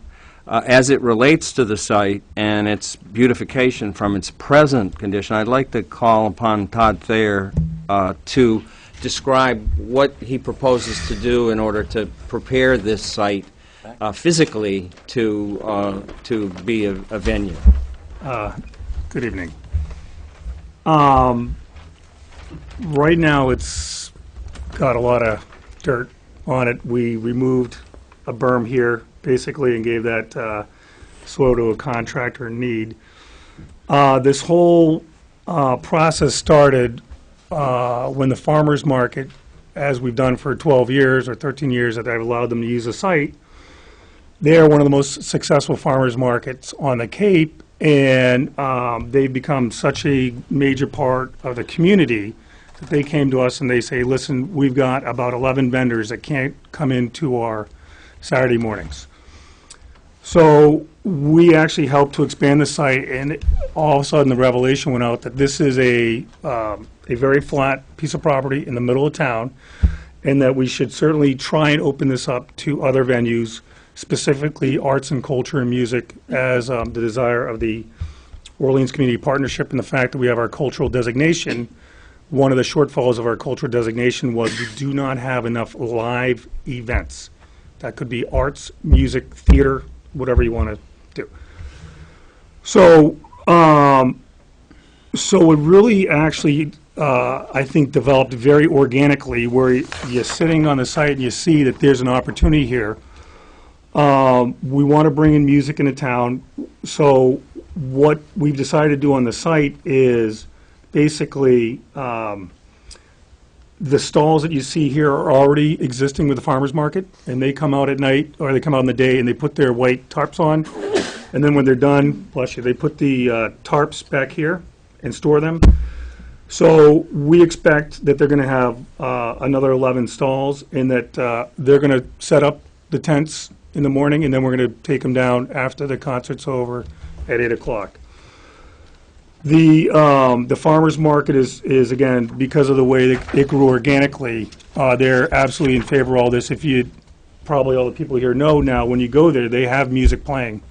There they have somebody with either the clarinet or the guitar or something, but I think it adds a really nice feeling for the people that come here. So the first thing was to basically increase their need to service the town and to keep the community happy with that. We are going to put some decorative fencing out on the front on Old Colony Way, so it highlights the fact that this is something special. I'm working with Landmark Fence in Eastham to try and find the right fencing that can go up, and then it will certainly come around the side to about here. Again, the porta potties are going to be NASA disposal. They're going to be locked up, opened up for the farmers market, which have new bathrooms now. So it'll be an added benefit for the vendors there. We will have a little bit more industrial, if you will, fencing around the perimeter, because it's not really the front of the street, which we want to still try and make nice. My biggest problem until this meeting was trying to get grass grow. I have no water on the site. I have to find water. We have trenched it. We've got grass there now. It's and we have to address that because, again, the whole thought of this process was the 4 o'clock to 8 o'clock crowd is the post-beach family crowd. We're hoping they can come in. They'll bring their lawn chairs. They'll bring their blankets. You know, they'll congregate in town. They'll recognize the fact we got a lot of other vendors and establishments they can visit. We hope the chamber will be involved, and they'll be able to then hand out brochures and resumes or whatever it is they need to do to say, you guys, everybody wants to get comfortable in town, get comfortable in town. It's really going to be, I think, everybody who's ever traveled, like when I go with my family, if I hear music and I'm in a place I haven't been before, I gravitate towards that music. And certainly when you have the music, if you have a couple of smells of the barbecue or you've got other things going on, it really creates a very nice feeling. So the whole point is it's right in the downtown. It's a really good use for this property. It's all temporary. And the fact that there's no structures, part of the plan here is to keep everything temporary, organic, and incubational so that so we find out really what the demand of the town is for the future. So I'm willing to take the risk, and with Kyle's help certainly and his experience, to try and make this opportunity come alive in Orleans and be able to offer this to the town. So the stage will be a Trex. It'll be movable. That's basically, I don't know if there's anything else. Do you want me to? Mr. Chairman, if I might just inquire, it would be useful to, if you would, to just simply describe to the board what you've been authorized to do by the site plan review with regard to the art shanties and the other infrastructure over on this parcel here, which is not shown on the plan. It's right. It's not part of the application, but the short-term big picture, if you will, is this is the yellow building. It all actually started, and I have to share this with everybody, it all started with this picture. Okay, this is a local artist who is painting the yellow house, which is the building that's right on 6A. Okay, it was attached to Noni's. All right. So it all started, I saw that picture, and I recognized that there's a demand for culture and artists in town. And I basically have then offered this building to the town of Orleans for its visitor center as a donation. So I'm hoping that the town will take that up. Once they do that, in this area of town here, we've got 3 things that are going. One is that there's a couple pocket parks that are being built currently. They're in various stages. They are, again, it's going to offer the opportunity for when people to come in town, they could relax, they can bring their family, a couple picnic tables. Just, again, you go into town, you give a chance, opportunity to relax and see what else the town has to offer. So there's going to be a pocket park right here, which is currently being cleared out on the edge of the parking lot on CVS, and then there's one behind CVS, which is going to be a little bit more elaborate, right on the back of the old movie theater between CVS and the Chocolate Sparrow. If you go back there now, it's kind of an eyesore. It's really, and the cemetery is actually a very nice cemetery. There's no link walking-wise between the cemetery and the Chocolate Sparrow. It's a natural, the Chocolate Sparrow, when you have your coffee, you want to go gravitate somewhere outside. So that park is in the process of being planned. And again, the whole thought is we're trying to pick up the town of Orleans in my mind, living here all my life, is we can do better. So I'm trying to help get us there. The area right here behind Noni's currently, where you see some large rocks, we have on the plan 11 artist shanties, for lack of a better term. There's a project in Hyannis that's right on the harbor where they have 7 artist shanties with a boardwalk. They have working active artists in those shanties. We have proposed 11. We've been approved site plan review to do that. I could install them tomorrow if I knew there was a market. But again, the whole part of that is this area of town brings in some people. We might as well share with them our culture and our artists. There are a lot of artists in town who really want more exposure. And I think this is a really easy, great way to allow them to get that exposure. So that's the kind of the short-term big picture. Everything that I'm trying to do is flexible, temporary, and with some incubation thought that we've got the ability to move or change if the demand is there. The Hyannis, and this floored me because I'm a sports guy, but the Hyannis 7 shanties have 71 artists at those shanties. So again, thinking about if, one day we could wake up and you have the farmer's market and then you've got, some local artists painting in some shanties right in town. Now, I don't have the benefit of having the Hyannis Harbor as a backdrop. I've got the CVS parking lot, but we'll try and do the best we can. So that's the short-term big picture. So I'll move quickly then through the other criteria, which are just simply to touch bases on them. On facility design, there's no scenic views being affected. There's no building materials that were going to be employed. The infrastructure respects the scale of the area. Now, we also have to look at the Section 44 special permit criteria. Adequacy of the site size for the use. As I indicated to you, this is between 12 and 14,000 square feet. We had discussed, I asked these fellows, well, July 5th, you have a permit.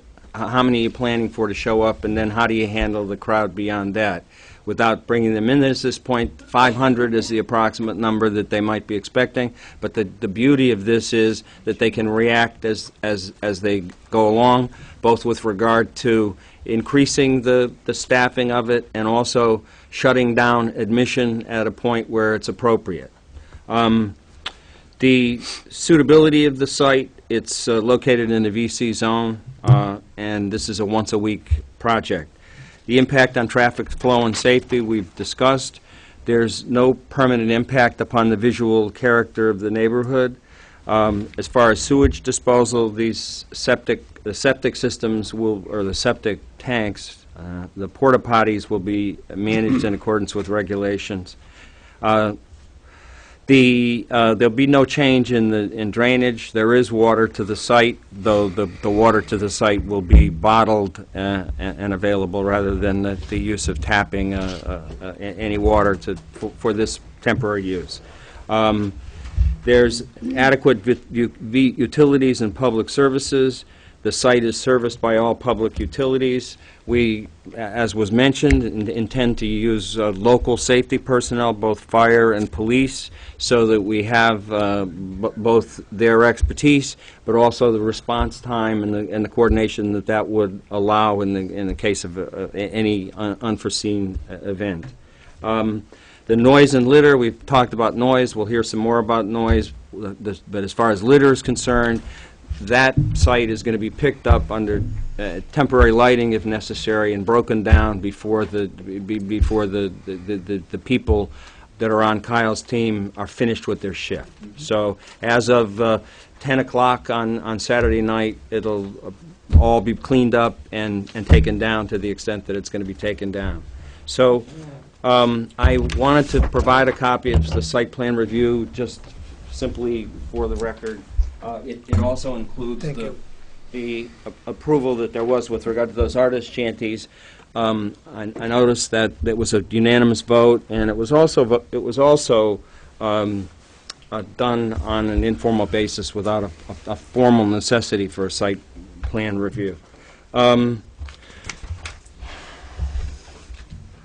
We ask that this board, in consideration of the evidence and consideration of what you're going to hear from the audience, both pro and con, to make the findings that this use will not be detrimental to the character of the neighborhood, and that its benefits will well outweigh its potential detriments, and that it grant a special permit for this use. I would also, too, make note of the fact that since this is a yearly event, it's kind of like once we have the permission and begin to book things, we're committed to that. But at the end of the year, I would expect that we would be back in here for a review, if we were lucky enough to be granted this permit, review to make certain that the event is improved and is governed in accordance with the town's laws, and that it turn out that this be a benefit to the neighborhood. So I thank you for your patience. It's extremely warm in here. I've just added a lot of hot air. Thank you. So we need to consider the application under section 38 and 44. Yes, Mr. Chairman. And you're suggesting that we can condition the special permit so that it's reviewed after an expiration of a period of time, say a year? Yes, Mr. Chairman. Just wondering how final is the permit that we'd be granting them? Well, understand that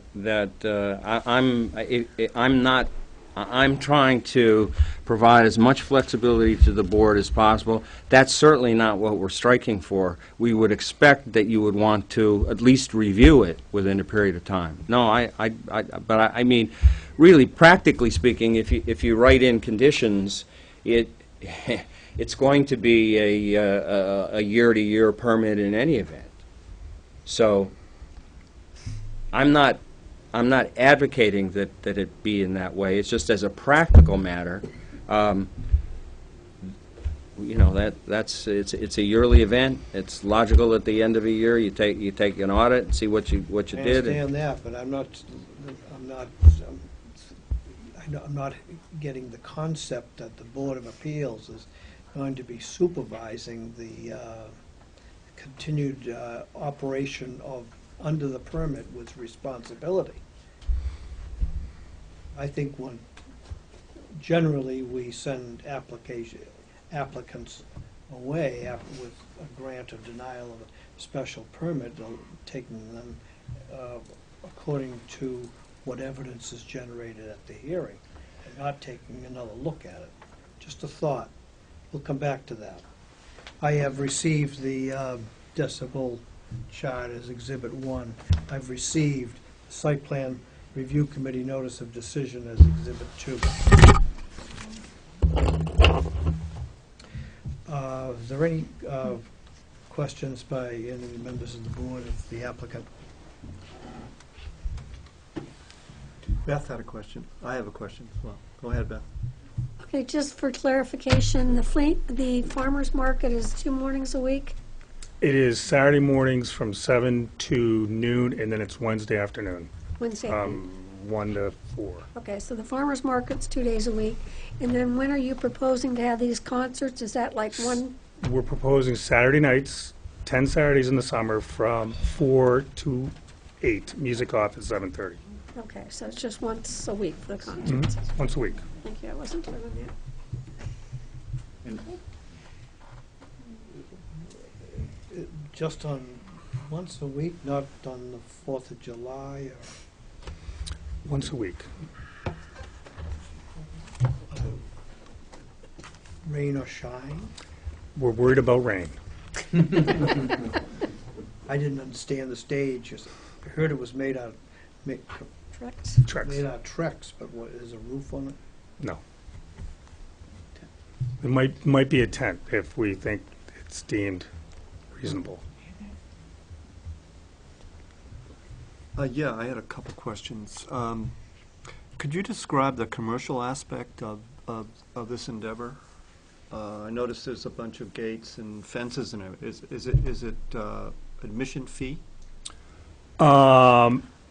So, one thing I want to think about, that, like the farmer's market, people come and go, and I think this is going to be the same setup. I don't think you're going to see people camp. I think you're going to see people come and go like you do at the farmer's market. But as far as charging, I believe, now, I should probably turn over to you. What? Well, I think it's going to be case by case. If we bring in a higher cost performer, we'd have to recoup some of that investment. But it's not our goal to, if there was ever an admission fee, it'd be no more than what you pay at a movie theater. Okay, so you can come and listen to music, or see an act, a live act, and buy things Sure. at these stalls. Yes. For an admission fee in some cases? In some cases, it could be a $10 or $15 admission fee if it's a more expensive act, but our goal is to offset that expense with sponsorships. So the fences are in place partially, right, in terms of controlling somebody that wants to enter Absolutely. without paying? kind of thing? No. It's to control who enters so we can monitor who is, if there's ever a potential issue. It's 100% in the spirit of controlling the area where alcohol is served. That's the spirit of the fence. It is not intended to keep people out from paying or anything like that. That's not the goal. The goal is to control the alcohol area. And it's required, actually, I believe, by the ABCC would require fencing of some kind because they won't issue a license to someone in an uncontrolled area. So the berm would qualify as a fence? There's a fence, the temporary fence would be on the rear of the berm, yes. Correct. Goes all the way around. The Yes, fence sir. would go all the way around. I see. Okay. Sorry. And it's a chain link fence, or? No. It's, so working with Landmark Fence, I mean, it's going to be kind of a decorative, The entire fence, all the way around? around 1.5, maybe 1 3/4 side, but certainly on the front of Old Colony, it's going to be a nicer look, and wrapping around one of the sides. And then the rears, I don't know if you've ever been to the Clambacue, but they have more of a meshing fence that goes around the back of the Clambacue, if you've ever been to that event. So it's a little bit, I want to say, more industrial, but it certainly is a fence, and it's certainly going to be up and stable. Well, it's like a chain link fence? or- No, it's here. No, here, It's transparent. Yeah, it's like it. it's a little hard to, Okay, so it's a meshish. Yes. Oh, I see. Yes. Like a plastic And- mesh. and then- kind of, yes. With regard to this, what size are you talking about? The height of those They come in fences? 6-foot sections, and they're 48 inches high, I believe. 4 feet? Yeah. That's the decorative fencing. Right. Will be in that. So the fence that's going around, say, 2/3 of it is that kind of fabric-y, Yes. open meshed, Yes. kind of like sometimes defines construction areas and stuff like that. Yes. And that would be up for the summer? No, No. that part we can roll up and store right where the covers for the farmer's market go currently. That's a lot of fence. We're going to have some big boys move that, That's correct. so. So that would be every week? mhm. You'd put that fence up, take it The down? white one, the decorative fence will stay up. It seems like it would make more sense to make a decorative fence that just stayed up. There's a cost difference between the two types of fencing. You gotta pay all so. these people to roll up. I have a very big son. It's going to be one of his summer jobs. And that's that blue color, or? Yes. I see. And I guess this is related too. Mr. Parker, Sure. so these, sorry, maybe it isn't on yours. Oh, it's on Mr. Rain's. Sure. The artists, the list of artists, is that the artist that you're No, proposing sir. to bring in? On the rear of his resume, on his CV, he's merely outlining his experience and who he worked with previously. So it's more of a reference that it speaks to his experience, not to what we plan. I see. And Um, likewise on my resume. Are you thinking about artists of that caliber? You know, that are on that list? We are definitely looking to have Siobhan Magnus and her swing band. We're definitely looking at that. Carlene Carter, who's Johnny Cash's daughter, we're in pretty close talks with as well. Suzanne Vega, and I always forget the song that she was famous for. But we don't intend on any, what I might call, I don't want to be disrespectful to these artists, but nothing hot A-list right now. It's going to be more of a, like Huey Lewis in the News. I would love that. Possibly something like that down the road. But nothing, that's something that, if we're going to get an act of the caliber of Huey Lewis in the News, we wouldn't be able to pull that off this year. It'd be too much money. So a lot of the quality of the acts that we're going to be investing in are quality acts, no question about it. And but the price range we're looking at is very practical this year. How are you doing on the planning board approval? This is the last approval. This is the last. Required, Okay, yes. so the application was, when you applied, you hadn't gotten approval yet? Yeah. Well, to be clear, it was the site plan approval rather than the planning board. No. I must have skipped over that on the, I only handed in one copy, but it was, and I don't think at the time that we applied, we did not have that final site plan approval. okay, thank you. Well, that's, Mr. Delory, can I see that? That's addressed to the board, and maybe it ought to be disclosed now. It's Mr. Landris may not be aware of that. I have a memorandum. I'll mark it as Exhibit 4, dated April 22, 2014, from the Site Plan Review Committee. You submitted the decision of the Site Plan Review Committee. This is a memo to the zoning board, which states, at its April 16, 2014 meeting, the Site Plan Review Committee approved waiving the formal site plan requirement for Orleans Marketplace LLC. The fledgling entertainment venue appears to be a positive new activity in the village center, which will add to the vibrance and vitality of Orleans in the summertime. The proposal was for entertainment events to be run on summer Saturdays between 4 p.m. and 8 p.m. It is unknown how successful the events will become over time. The committee recommends that any special permit issued by the Board of Appeals contain a condition to revisit the application after 2 or 3 summer seasons to ensure that project impacts are addressed on site. A little bit different from the decision, but Thank you, Mr. Chairman. I'll need that back. But you may or may not have been aware of that, but I'm reading it into the record now. Thank you, Mr. There are for the consideration of the board, in any event. I've also marked as Exhibit 3 your letter dated May 6th to me and the zoning board with the précis describing the proposed events and detailing the arrangements and the resumes. And I'll receive these as the photograph and the fencing brochure as Exhibit 5. Can you get more of those? Yes. Okay. Now, This goes with the site. are there any other questions? I have, then the only vetting of the proposal, the plan, and the proposition was with the Site Plan Review Committee. Correct, Mr. Chairman. For town officials. Yes. The police department, Well- was it vetted with the police department? Mr. Thayer met personally with Yes. with Chief McDonald and can report on that. So I recognize that he was not part of site plan review, the fire department is. So I set up a meeting with Chief McDonald, and I shared with him our plans.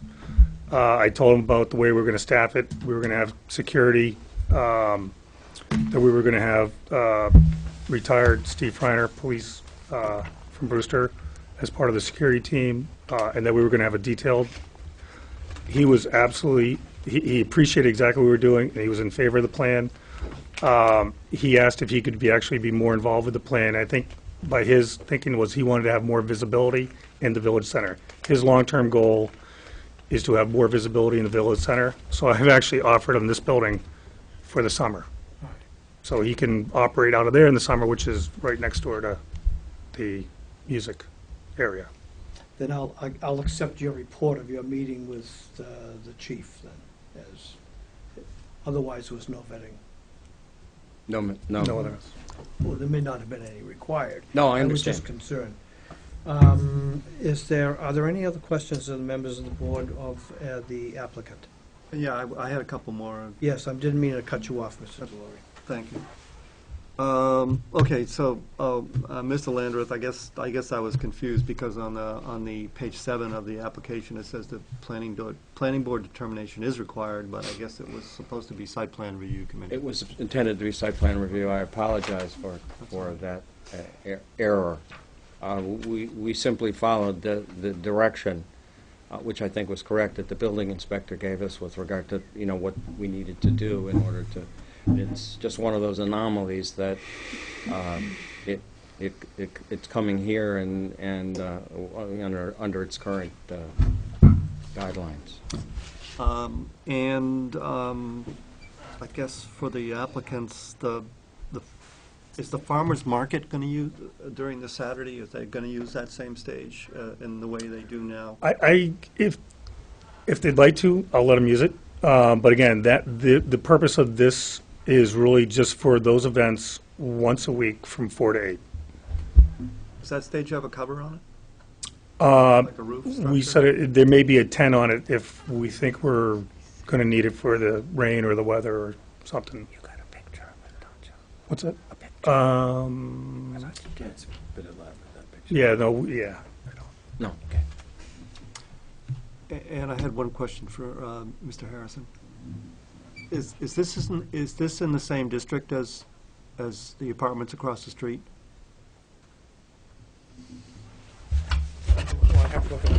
No, it isn't. I don't think so. If I may, Mr. Chairman? Yes, please. On a small scale, correct, but if we orient ourselves, let's see, here's this is the Mhm. apartment across the street. Yeah, It yeah. ends with Captain Yeah, Elmer's. I see, It's- yeah. And it Yeah, wraps that's what I around. thought. It's kind of a curious. Yeah, that's what I But thought. that's- Okay, so what's the apartment, what is the apartment zoning? Do The you know apartment offhand? zoning is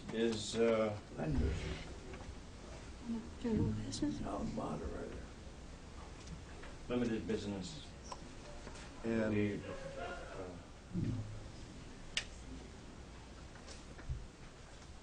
I think this is the kind of a lavender limited color. business, yeah. So- And then, yeah. Village Center. So limited business backing up to Village Center. Yes, and, yeah,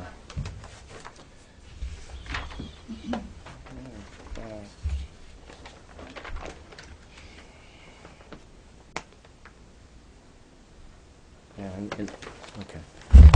Thank you. Thank you. That's all I had. Very well. Any other questions of the applicant?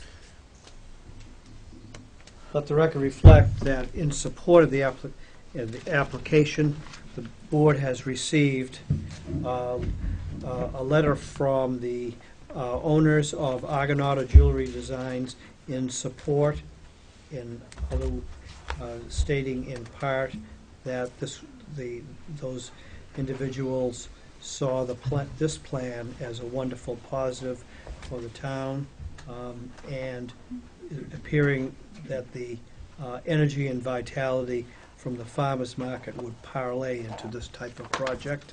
I have a letter dated April 26, 2014, from Charles Connor, the owner of Rock Harbor Grill, which is across the street from this, and who states, among other things, that he knows Mr. Thayer and has worked with him on different projects for even 15 years, and he has respect for Mr. Thayer's enthusiasm, and Mr. Connor's excited about the vision for the area across the street and for Orleans in general. The project will only enhance Orleans, bringing an advancement of cultural arts and amusements. I have a letter dated May 6, 2014, on the letterhead of Orleans Farmers Market, Inc., and signed by Mrs. Norjo, the president, who states that 12 years ago, the Orleans Farmers Market moved from Cape Cod 5 Operations Center down to Old Colony Way, and the market has grown from 10 vendors to 40 vendors and continues to grow. That the location itself offers a wonderful venue for summer open-air activities, and expanding its use for a wide range of activities will allow this property to reach its full potential. I have a letter dated May 5th, 2014, to the board from Robert Sparrow of the Hot Chocolate Sparrow, who supports the project, and indicating that when he opened their store in 2002, he hoped it would inspire other businesses to revitalize Orleans, and this project's a step in that direction. Finally, I have a letter dated May 3, 2014, from the owner and operator from Paul Jeffrey, whose family he has owned and operated the Red Balloon, the toy shop, and he supports the idea of summer seasonal music as outlined in case number 1984. Is there anyone else present who wishes to speak orally in favor of this application of Orleans Marketplace? Yes, ma'am. Would you identify yourself for the record? For the record, Andrea Reed. I volunteer with the Orleans Community Partnership. I'm one of the administrators for the Cultural District. And I'd like just to make the board aware that Orleans set as a cultural goal to have live music, kind of a live music center of the Cape. And 5 nights a week you can hear free live music in town during the summer. Being 2 concerts a week at Nauset Beach and 2 concerts a week at the Village Green. This is a slightly different interpretation, but again, it's the idea is that we become a destination, and that we are family oriented, and that we work with our neighbors the same way the ball players do, and the concerts on the Village Green, which also are a residential area.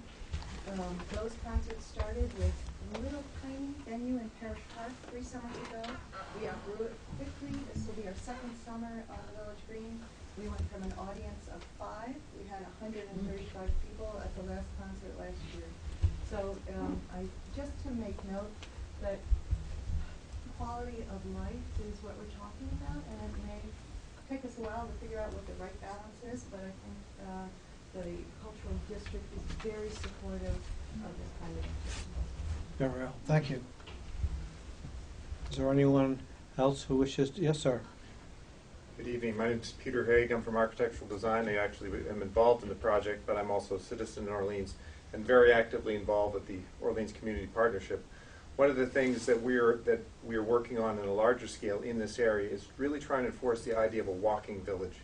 I had the good fortune to walk with my son, the Camino de Santiago, 500 miles across Spain last spring, and it is an amazing learning experience. When you pass through one town, you don't get in a car for 35 days.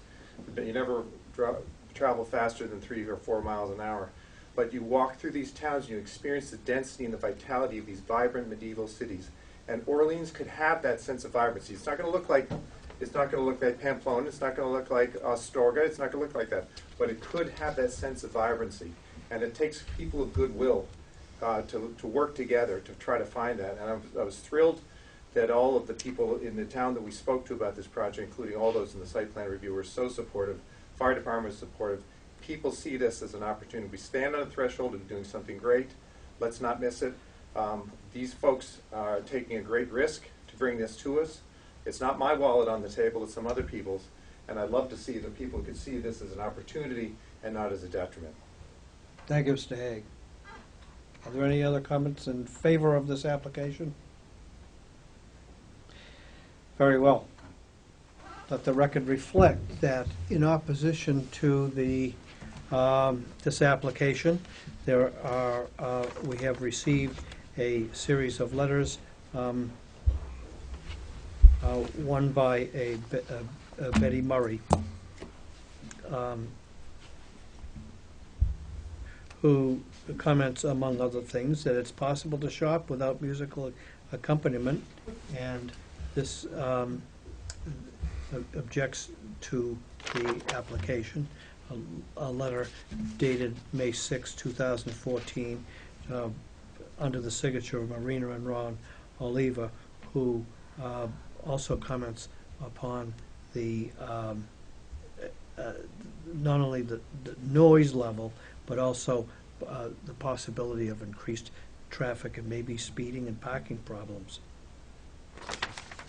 A letter dated May 5th, 2014 by Gene M. Kuhn, which objects to the application and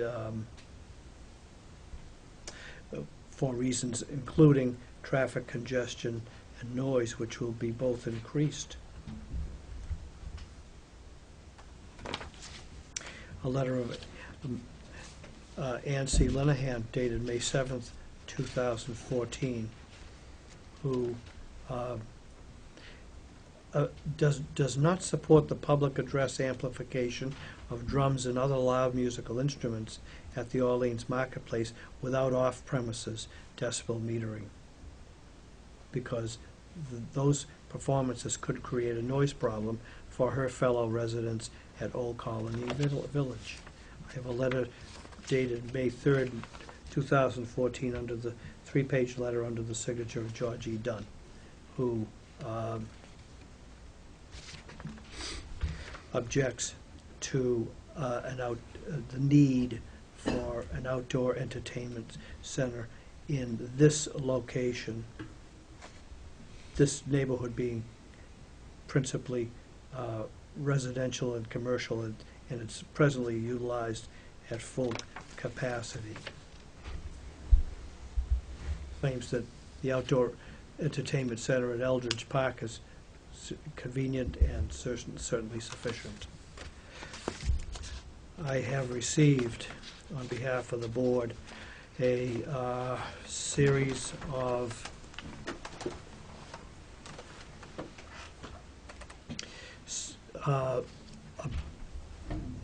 petitions signed by people, some of whom had already submitted their own letters, but in any event, a great number of individuals informing the Board of Appeals that they are totally against permitting live music in an open-air place where the farmers market is located. The live music will completely disturb the peaceful and comfortable environment that Old Colony Village residents now enjoy. All of the signatories to these petitions, by the way, are signed as owners in Old Colony Village. Now I ask, who is an objection to this application of Orleans Marketplace? Yes, ma'am. Hi, I guess I'll stand right here. Yes. I'm an attorney. My name is Kimberly Beelan. I represent the Board of Directors of the Old Colony Village. And I'll try to be quick. I know it's late. I sit on that side of Falmouth, so just had a couple of big picture points that I wanted to go over. Obviously, the applicants have submitted some additional information tonight. I last reviewed the file on Friday, so I may be missing some that's been there, but hopefully I am not. So the obviously the condominium is across the street. It's 143 units in 8 buildings, and it's comprised of year-round and seasonal residential, but most owners do live in the condominiums. And it's obviously located directly across from Orleans Marketplace, and it's in abutters. It received notice, and it's presumed to have standing and presumed to be affected and impacted by this project. So there were just some big picture specific concerns that the board has. The first that obviously we've addressed is noise.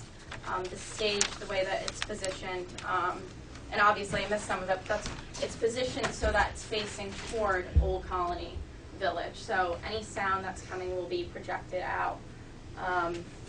The applicant did state, and they followed up on this tonight, provide some more details regarding decibel levels and vehicles with sound baffling capabilities.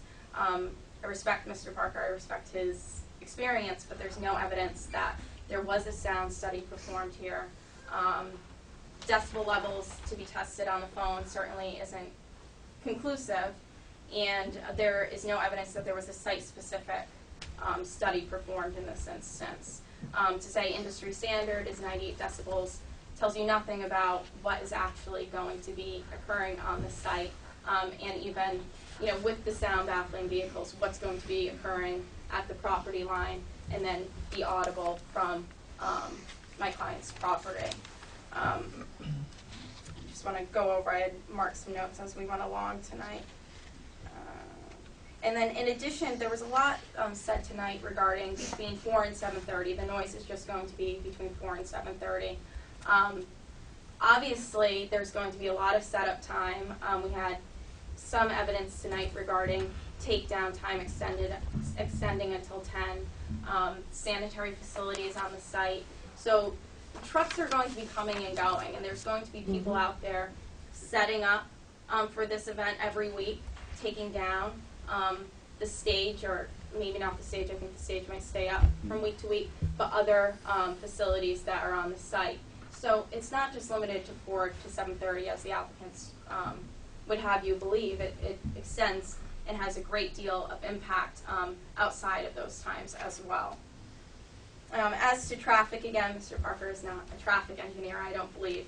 So there's been no traffic study, and I was saying behind the board when you were demonstrating where the access and egress points are. But there's been no study. I know in the application materials, a lot of focus on what was happening on site and less of a focus on what was happening off site.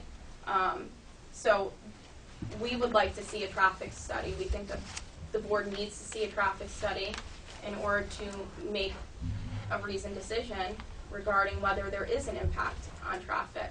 Obviously, Saturday in Orleans from 4 to 8 p.m. is prime time, and there's already a lot of traffic on the street, from what I'm told, and so to be adding what they expect 500 visitors about both pedestrian and vehicular traffic is substantial.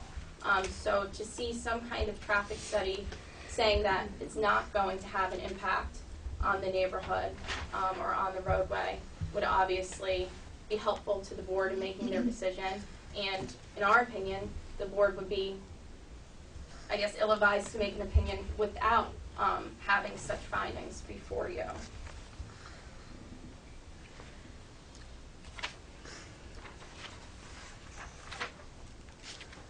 And I would just also point out, and I know some access and egress points were to be blocked off. I didn't see those, but the 2 access and egress points right along Old Colony Way there are directly across from access and egress points to the condominium.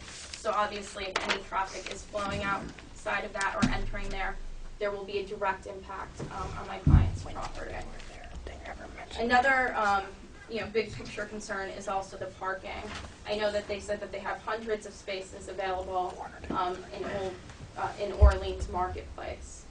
Obviously, 4 to 8, these businesses that are operating in Orleans Marketplace will be operating. They'll be open.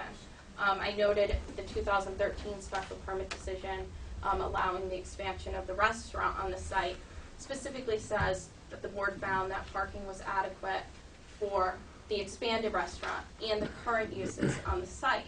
Now they're proposing to add, obviously, a great expansion of use and channeling vehicles into those same spots without really providing any evidence that the parking spaces can accommodate that inflow of vehicles. My clients also have told me that along Old Colony Way there is public parking, but that during the farmers markets, those spaces fill up very quickly. So there is concern that parking would be inadequate. 500 people, again, that's an estimate, and I appreciate that, but it could be quite a bit more, and it could be, fewer. But at this time, there's been no study and no evidence presented to the board that the parking facilities that are being made available are sufficient. And again, I'd say that the businesses will still be open, will still be using those parking spaces, and you'll be having not only traffic flowing in to attend the concerts, but you'll also be having traffic coming in and going out to use the businesses and go to the restaurant. So there's obviously a concern with lack of parking and what the spillover will be. My clients have 2 access points right across, as I already mentioned, and they have parking right there. So there's a concern that parking may spill over, people who don't know any better, and park on their property. So that's a real concern for them. Another kind of big picture concern is pedestrian safety. Again, I was behind the board, so I missed where everybody would be walking. But obviously, there's certain areas on the property. You know, it's behind the commercial center that's there now. I was out at the site today. I just noticed that there wasn't really, I mean, you're walking through a parking lot. And so for people to be drinking, coming out, walking, kind of coming and going, there's not really a set show up time, leave time. That obviously raises concerns about pedestrian safety as well. Just some other, I guess, big picture items. It's just that this is a commercial enterprise. I think a lot tonight was made of the fact that, you know, this would be culturally beneficial to Orleans. And speaking on behalf of the board, I don't think that that's in question. But at the same time, they're in this to make money. This is a commercial enterprise. So that has to be reviewed, and it should be held to the standard of the commercial use considerations, and a hard look should be made at those. And I would just say, to echo, I think a 1 year, if this were reviewed, obviously we're opposed to that, but if this was granted, a 1 year review after the summer would be appropriate. We would echo that sentiment. But at a minimum, I would suggest that you, or recommend, or urge you, I guess would be the best word, to require the applicant to submit the additional information.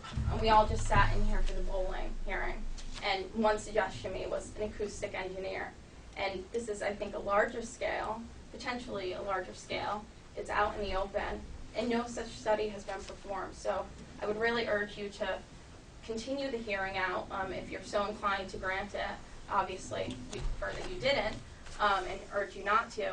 If you did, to continue the hearing out so that more information can be presented for both the benefit of the board and the other neighbors, and for your benefit in reviewing this application. Counsel, were you aware that the proposed concerts would be 8 in number and between the hours of, say, 4 and 8, and that was the extent of the performances?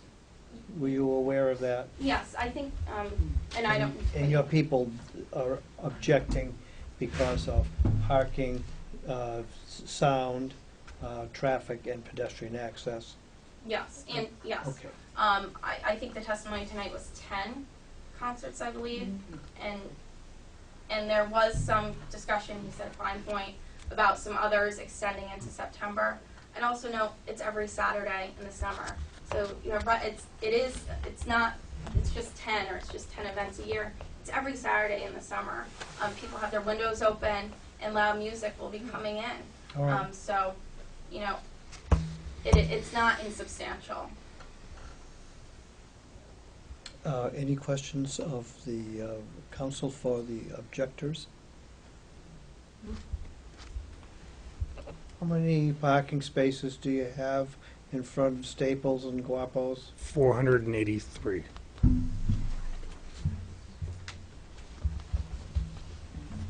Is that in front?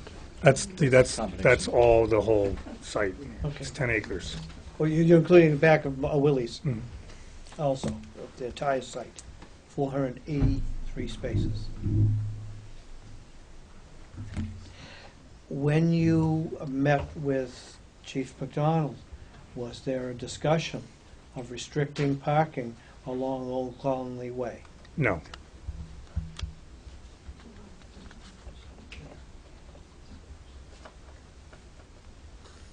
Somebody in the back has a question, I think. Yes, ma'am. Do you have a comment? I wanted to speak if I could. Yes, you may. I was just very well. You can identify yourself. I'm Dita Hagan. Yes, ma'am. Thank you and good evening. My notes may be a little disjointed now because of things I've learned this evening. But, I lived on Old Colony Way for 13 years and visited the area for about 10 years before that. So I've watched Little Old Colony grow, starting with the Chocolate Sparrow and the new bike shop and Guapos and Spalding's and so on. And they're all really successful, which is great. I'm a capitalist. I like that. But also, I've experienced on a daily basis the addition of the noise and traffic on the street, along with the new parking problems in front of Spalding. I applaud Mr. Thayer's vision. The park looks really, really good on the map. But in reality, when you're down there, it's like stuffing an 800-pound gorilla in the bathroom of an airplane. I think a lot of people here, a lot of the neighbors, there are 3 complexes on our street, one at the end of the street, one across from Snow's. I think everybody would embrace the idea of this plan, except for the music. The music and the fact that that will also increase the traffic and parking. And Mr. Chairman, I work in the music industry. Believe me, there is no way to effectively contain or muffle outdoor music. In my apartment on Old Colony, I can hear music when there's an event in Eldridge Park. So I can't imagine what it's going to be like right on Old Colony Way. The venue just doesn't feel large enough to handle this. Talk about Huey Lewis, 100,000 people descending on this one little corner where there's no parking, no place to move. I don't understand that. And we're talking 8 concerts, then it goes to 10 in maybe September, and it's only 4 to 7:30. But now it's noise and lighting until 10 o'clock to take it down. And I wonder who will keep concert goers from congregating behind the condo buildings as a shortcut to the rail trail or a place that's concealed from mischief. The town took down the benches and the picnic tables on the corner because there were, well, concern of drug deals and mischief there. And now we're inviting 1,000 people to congregate on the site. Additionally, every citizen has the right to quiet enjoyment. I bought Old Colony specifically because it's a quiet location. And as you heard from the people earlier, people like Orleans because of its quiet nature. Do I want to see more activity downtown? Yes. Do I want to see more artists? Yes. Do I want to see more family events? Yes. But I don't think it has to be done through the live music. This project just isn't a deprivation of quiet enjoyment. It's a nuisance, and it's cubed nuisance when you factor in the traffic and the parking problems. And now I learned that alcohol will be served. Well, that in itself is going to ramp up the noise level and the potential for safety concerns. According to zoning bylaws, chapter 164-38, paragraph B, section 5, activity type and mixed is best if the project will not result in air pollution or excessive noise, and this project creates both. And we already have several outdoor music venues. We have one every night. We just started 5 nights a week. Why do we need another? Why can't we have this project without the outdoor music? Into the bylaw, yeah. And talk about organic and doing something for the town. Maybe Mr. Thayer would consider doing something like they're doing in Seattle. They have little pocket parks, they have little vending, they have little lunches, but they've planted a garden forest where people can go by and have fruits and vegetables for free. That's what they're doing, and it's successful. I heard that. There are many, many great aspects of this project, but I appeal to you, let the site be developed without the outdoor music and without the alcohol. Old Colony Way, West Street, Main Street are all relatively narrow roads, and as you know, the intersection of Old Colony and Main is a total cluster jam all summer. So I can't imagine the sudden explosion of 483 cars inching their way into a parking space. People who live on Old Colony Way won't even be able to get out of their driveway to go to work if they're working in that afternoon. And at the very least, I can't imagine that this project could go forward without a comprehensive traffic study and done in the summertime. And for a quickie, check the farmer's market on Saturday morning. There are no cars, it's very congested. So imagine that with 400, 500, 1,000 people at a concert.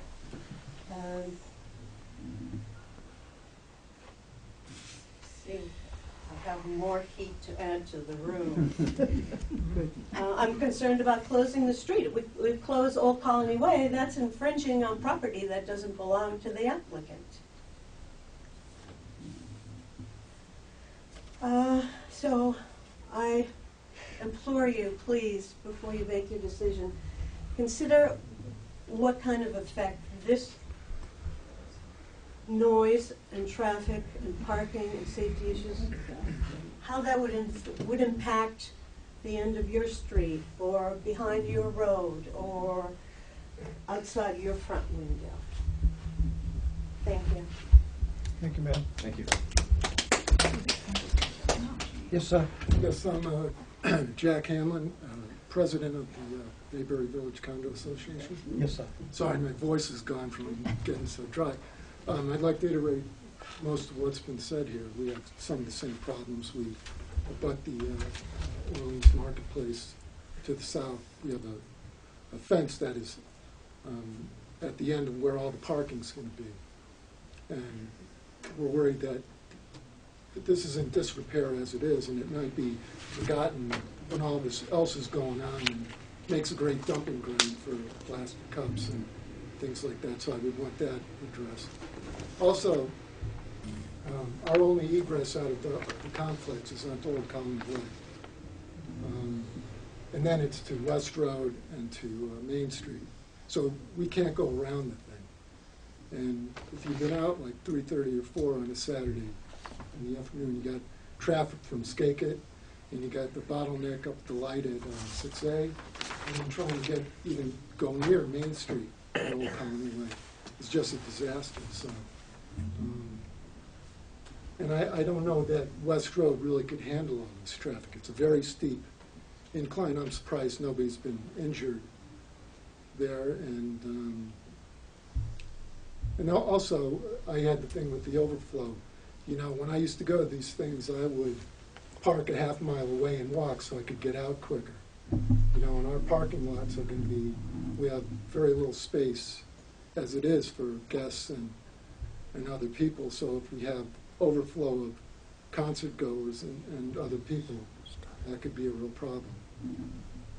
So the music, I don't know, you know, I'd have to hear it. But we have a pretty straight shot. We're only 100, 150 yards away down the road. And so I can't say anything about that, but my main concern is traffic and parking. And I think, as the lady said, we really should have a study on this before we go forward. I mean, it sounds like a great idea, but it doesn't seem like the surrounding area of the whole thing has been addressed as much as the inside. And those little entryways at the marketplace, I mean, are very, you know, you got traffic at Dunkin' Donuts going in and out. And, you know, even with traffic cop type thing, I think it's could get crazy real easy. So if you do approve it, it should be in a much, you know, let's start out with the Nauset High Band or something before we go to Huey Lewis and the News. So those are our concerns, and we all have to use Old Colony Way. You know, I want them to use it, you know, but we have to use it too. And like the lady said, again, 4 hours in the middle of a Saturday, you know, in the middle of summer, that's prime time for barbecues and, you know, having your friends over. And if your friends have to drive through that mess to get to your place, you know, to have your own little party, you know, then, you know, we could be really inconvenienced for, you know, I'm still waiting for it to get warm now. So, you know, you start getting into July 4th to September, that's prime time. So, you know, they can do it in the middle of February, you know, I won't be inconvenienced. But, so, that's all I would say, so thank you. Thank you, sir. Yes, ma'am?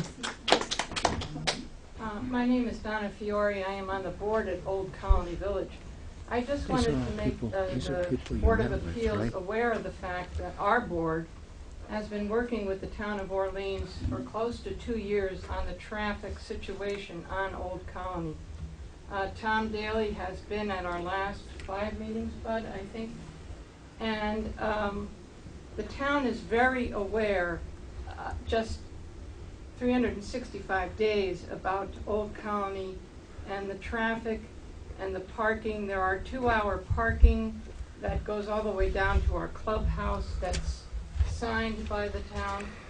So it is just exacerbated with the addition of all these wonderful properties. We now have 2 beautiful places for people to rehab, but I reminded some of the people there won't be people for rehab, they'll be killed trying to get to rehab. And Tom is very aware of what's going on, but I wanted the board to know that our board has been working with the town for 2 years on the traffic situation, which we consider serious before we even entertain any of this. Before 1984 arrived at our doorstep, we were very concerned. I cannot egress or ingress down at my end at all. I cannot see. Tonight, to come to this meeting, I had to inch out and was almost clipped because I had no sight line. So I think it's important for the board to know that Old Colony has worked very consistently for 2 years with the town on traffic. That's before any of this.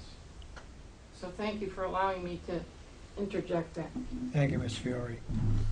Are there any comments in opposition, any further comments in opposition to the application? I'll hear from the applicant. Any rebuttal to the objections? Thank you, Mr. Chairman. Principally being for pedestrian access, the increased traffic, the parking, and the sound. So with regard to the question of parking on Old Colony, we are willing to accept the condition that says that we do not use any parking on Old Colony. The parking will be confined within the parcels that we've discussed, which include not just the 483 spaces on the marketplace, but also the excess parking that there is in the CVS lot, which is not a hive of activity on a Saturday night in the summer.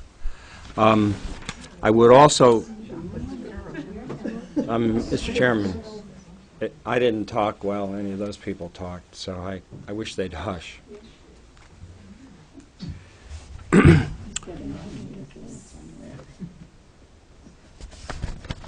Now, we did reach out to the Old Colony people and went in good faith and met with them. Apparently what they did is listen to what we had to say and then prepared a defense, and I'm disappointed when people do that. But we, the notion that a project of this magnitude would require a full traffic study and a sound study it strikes me is playing a waiting game with regard to it. While you're entitled to quiet enjoyment, and I don't dispute the quiet enjoyment, what we indicated to the board with regard to our management plan was that we would, in fact, be metering off-site to check on decibel levels. We're more than happy to maintain a liaison with those people. We met with them in the first instance to try and deal with their concerns. And rather than legitimate their concerns to us and ask to work with us, they came back and hired an attorney. And so we also, on the question of pedestrian safety and traffic, on the Old Colony, or on the Marketplace lot, it's got 2 egress access points from both Old Colony and from Route 6A, so there's adequate access to it. And 400 or 200, more likely, if you have 200 and 500 people at a concert, is not an untoward amount of traffic for a facility of that sort to handle. I would warrant that there's many more vehicle trips in on a daily basis in the summertime down at the supermarket at the other end of town, which doesn't, while it's signaled, it does not have the best geometry from the standpoint of parking lots and maintenance. So I believe the concerns are overstated. And a traffic study as well as a sound study are unnecessary under these circumstances. I think the opportunity to do this with the music is something that comes along only when an entrepreneur is prepared to take a risk. We did discuss the sound baffling measures that we would use. The site is well adapted to it. It is as an overall site and an overall area that has been the scene of commercial activity for a very lengthy period of time. Without the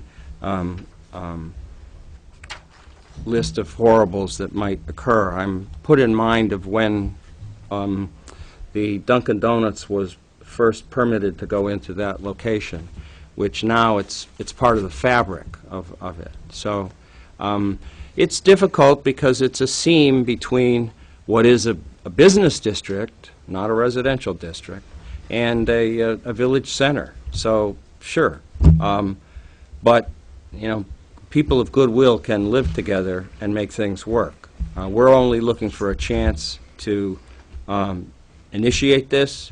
If it in fact turns out to be the parade of horribles that we're hearing about, well, you know, it's shut down after 1 year. That's what I indicated to you when I closed it. Is that we're perfectly willing to take the risk this year to see if we can make this work, both from a commercial point of view and from a point of view of achieving cultural vitality, and revisit it. So we do respectfully suggest that we've met the burden before the board and request a special permit. Sir, if this hearing were continued for 2 weeks, do you see any reasonable prospect that a compromise could be brokered between the applicant and the people who are objecting to the application? Apparently not, because we had the opportunity to sit down with them and get their concerns out and you know, bring them into the planning process. And I think that at this point of time, I've been listening to people behind me speak, and I think, you know, the emotions are running high. So I don't think a 2-week lapse would allow us to reach any common ground. Are there any other further questions of the applicant in rebuttal? I will restrict any further commentary to what Mr. Landreth has said. So, ma'am, if you have something to... Well, first, I resent his characterization of the people of Old Colony. I've been away for several months. I just got the zoning notice. I didn't know anything about this project. And it's not that we don't feel the facility can't handle the people. It's the roads in that neighborhood that can't handle the traffic. And we are aware, as Ms. Fiore brought to our attention, that there's a move afoot completely separate from this board to change the configuration of Old Colony Way to make the traffic pattern or the parking pattern far more palatable to the neighbors. Otherwise, it's not before the board, but we're aware of that because we live in the town. Is there another remark? Yes, ma'am. I would just like to say, as counsel for the board, I would always advise my client to engage in conversation. We're, I'm sure, open to further conversation. I would never turn away or advise my client to turn down that opportunity. So, for him to sit there and say that's completely out of the question, I would always advise my client that to try and come to a resolution that's, you know, both beneficial for us, for the applicants, for the town. Is at least always worth the conversation. So I would Very just well. like to say that. Thank you. You're holding the olive branch. Then, I just moving behind. yes, ma'am? My name's Bonnie Engelhardt, and I live in Bayberry Village, and Mr. Hammond spoke to this issue, but we're not represented by a lawyer. And we're another group that he's not addressed, and not addressed our concern that that's our only way out onto Old Colony. So I just wanted to be clear that I think the board heard that message quite clearly. And I'd just like to say that they hiring an attorney when they have an attorney, there's nothing wrong with that. Well, he said it in a condescending way. Just speaking for myself, I don't say nothing about it. Well, I'm just saying, as an attorney. Mr. Landreth, last remark. No, I just wanted to offer the following as a point from the standpoint of treating Old Colony Way. We could direct all of our egress traffic out onto Route 6A, which is, we have two good access egress points from that, so to the extent that there was parking within that we would essentially make that parking exit not off Old Colony Way, but off onto Route 6A. Very well. Then, do any members of the board have any questions of any of the applicant or any of the objectors? Then I'll close the hearing and ask for the sense of the board. I'm considering that we, if any special permit is being considered, that the proposition, two-page proposition under the signature, under the letterhead of Handsome Production, be used as one of the bases for, in addition to the site plan, for example.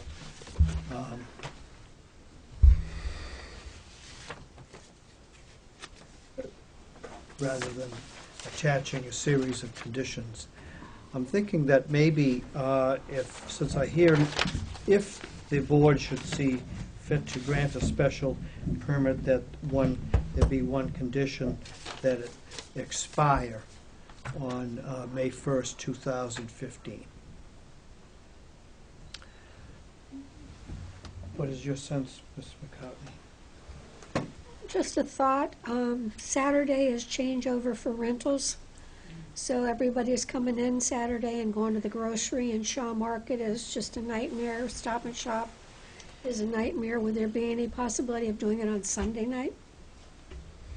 Just to avoid the changeover traffic at the other end of Old Colony? Just a thought.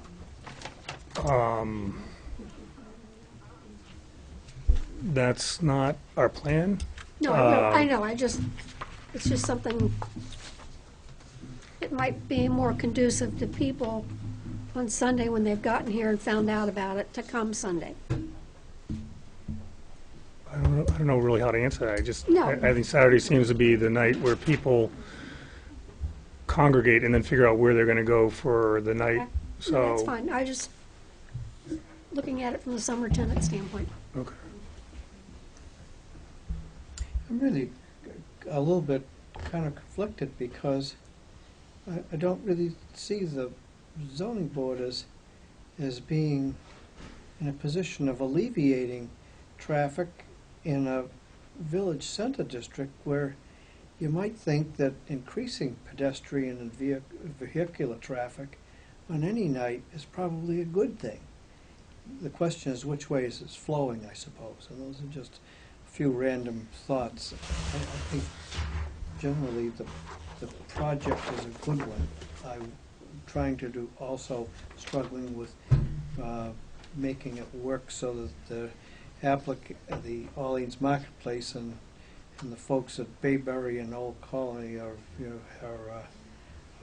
good neighbors to each other, as I think they've been for a long, long time. Mr. Delory?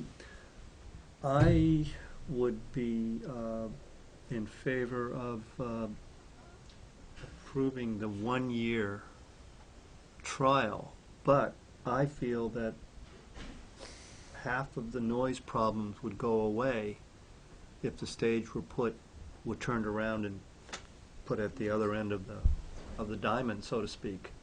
I mean, I have a little bit of experience with festivals and live music venues and stuff.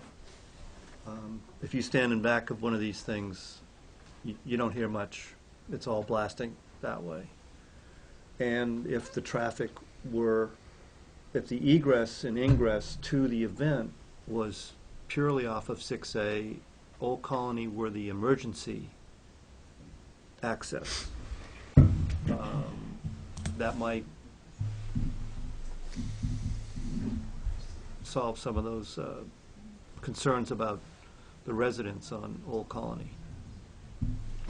There was 3 concerns then you have is... Oh, and the final concern is Okay. the ugly plastic fence. My designer genes are kicking up here.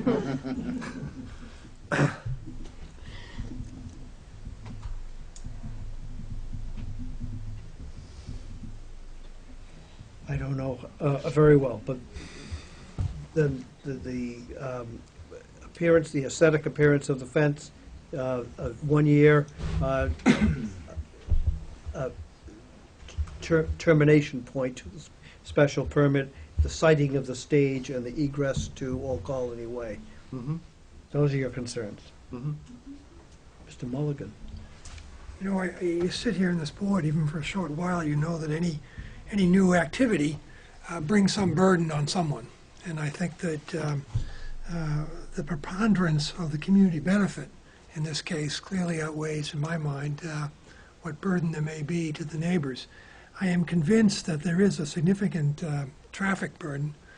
I don't know that we know yet what the burden might be from the music, but I'm not conversant enough or prepared to suggest alternatives. I heard the applicant offer egress out of the parking lot into 6A. I think that may go a long way into taking some of the burden off of Old Colony Way. But I think the preponderance of the community benefit, especially given the limited nature of maximum, as I read the application, of 10 weekends, with music shut off at 7:30, I'm convinced that the preponderance of the community benefit supports the application. If the applicant were to commit to the exit onto 6A, I think that may go some way to mitigating the traffic. Mr. Cole? Yeah, generally, I'm in favor as presented. The Cape and Orleans specifically needs more events like this for young families. I think that it was a very well-defined, there's a lot of well-defined parameters. It was accompanied with an operations plan. Although I think the neighbors deserve the opportunity to continue to be in the conversation. So I think the 1 year expiry to revisit it is a good opportunity to check back in. It's 10 events, 3.5 hours apiece. It's 35 hours over the next year. That's sort of the test case, and we'll get to revisit it in a year. So I'm in favor as presented. Besides the condition that it expires, say, May 1st, 2015, then what is your thinking about the conditions expressed by Mr. Delory? I think that the applicant agreed to limit egress, or to require egress only to 6A from the site. That means that ingress could be Cranberry Highway or Old Colony Way. But what about the siting of the stage? We never talked about that with the applicant. And I think the applicant should respond to that.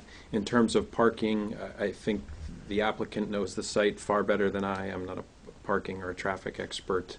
I think the offer to egress solely onto 6A is a generous one and seems to make sense, but limiting the ingress to one side versus the other is something that I am not qualified to weigh in on.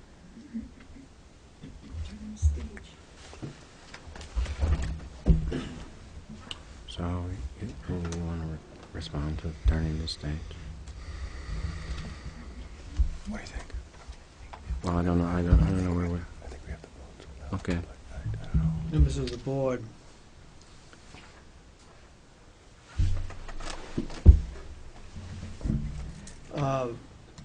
Following public deliberation by the Zoning Board of Appeals, a quorum of qualified members being present and voting, based on the application of Orleans Marketplace LLC filed April 11th, 2014, based also upon the site plan dated April 11, 2014, entitled Summer Season Concert Series, drawn by Architectural Design Incorporated, based also upon the site plan dated March 26, 2014, entitled Illustrative Compilation Site Plan, drawn by Coastal Engineering, Inc., based also upon the memorandum letter of the Site Plan Review Committee of the Town of Orleans to the Zoning Board dated April 22, 2014, and based also on the two-page summary of the project on the letterhead of Hanson Productions.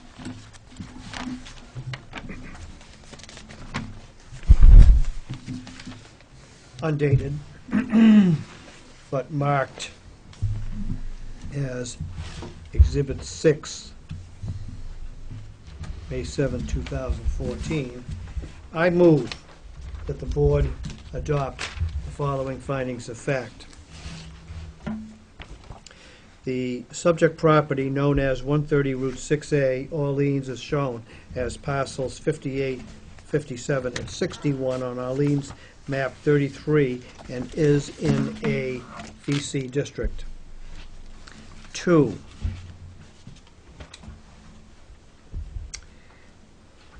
the proposal's benefits to the town will outweigh any adverse effects after consideration of the factors identified in Section 164-38 of the Orleans zoning bylaw. 3, the present use of the property is commercial, including retail uses, service uses, health club, pharmacy, and restaurants. A portion of the property, approximately 12,000 square feet, is vacant land and is used as the site of a weekly Saturday morning farmers market. 4, the proposed use of the property is the same as the present use, with the addition of outdoor weekly Saturday concerts in the summer season featuring live music and the sale of food and beverages at retail. And the farmers markets Wednesday afternoon too.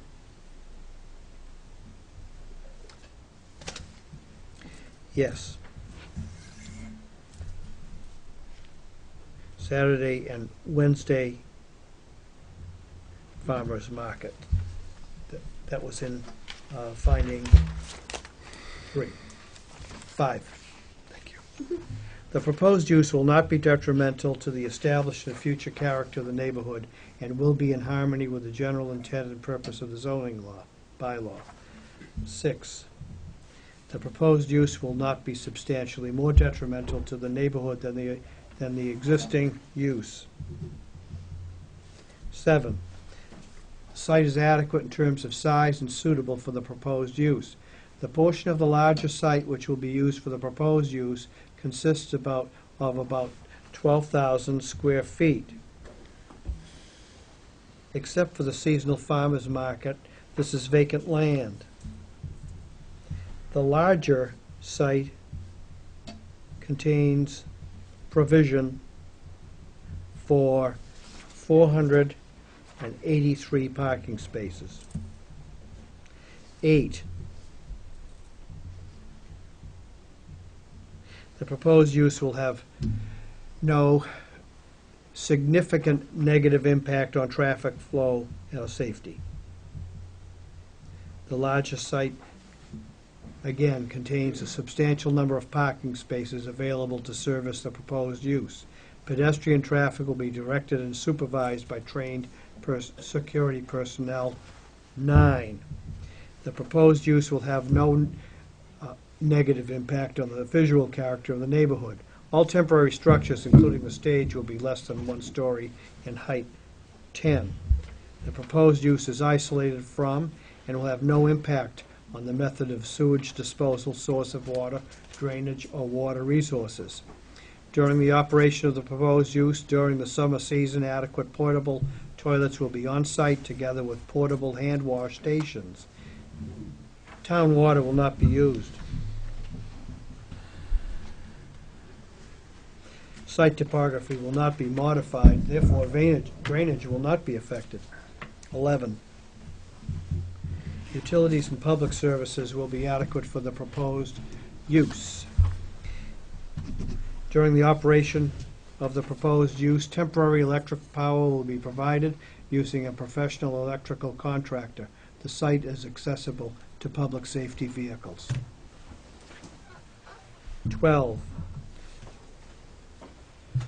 noise and litter will not be substantially increased after construction of the proposed use. Sound levels will be controlled during performances. Sound baffling techniques will be deployed along the frontage on Old Colony Way to mitigate music volume. Trash and debris will be removed immediately after performance events.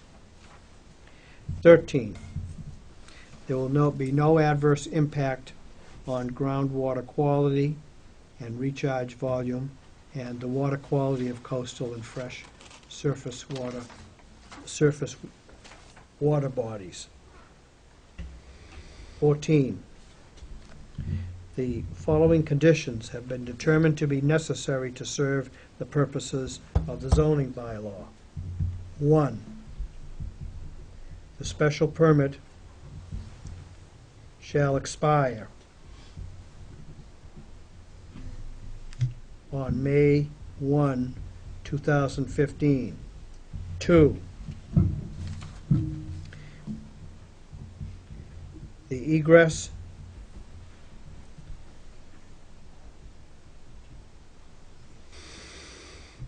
of vehicles from the parcel during performance times and 1 hour thereafter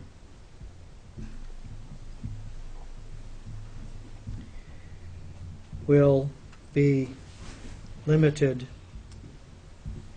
to the curb cuts on Route 6A.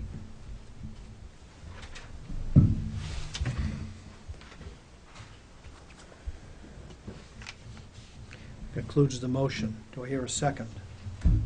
Any discussion? After a second. Second.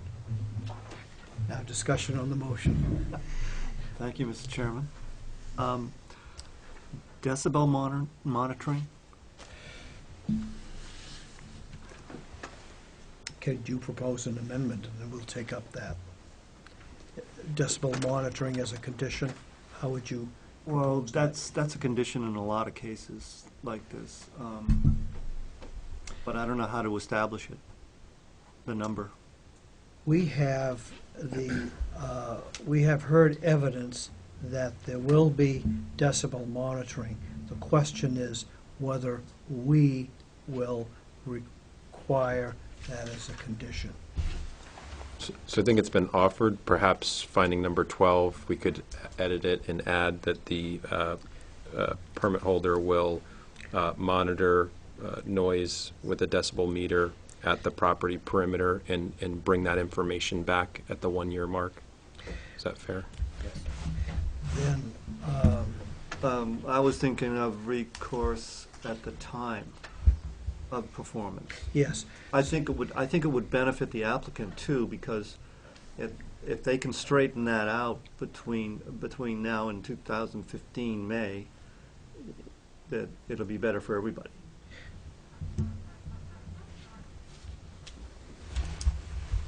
I'm going to modify a sentence in section 12 as suggested by Mr. Cole and you.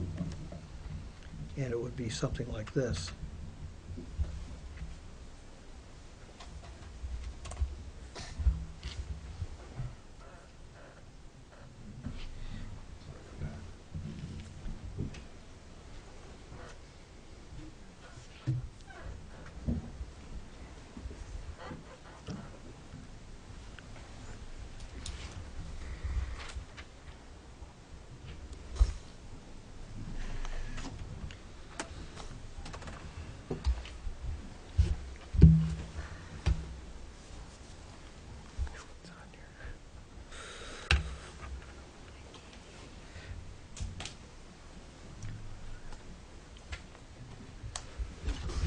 This is what I suggest, members of the board.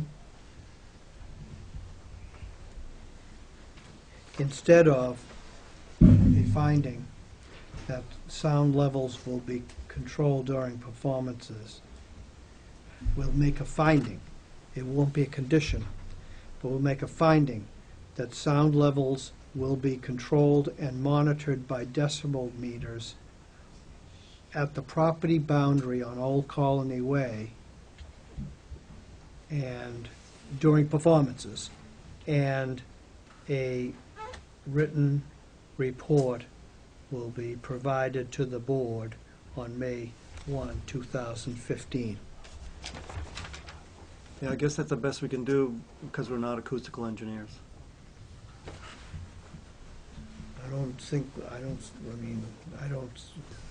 I suppose. I volunteer to go listen. I'll be there too. You get the phone app. You get the phone app. Do you, Yep. do you want me to read that again, Mr. Delory? Do you want me to read that again? Read? Yeah, read that sentence again. We'll make a finding that sound levels will be controlled and monitored by decibel meters at the property boundary on Old Colony Way during performances, and a written report to the board will be provided on May 1, 2015.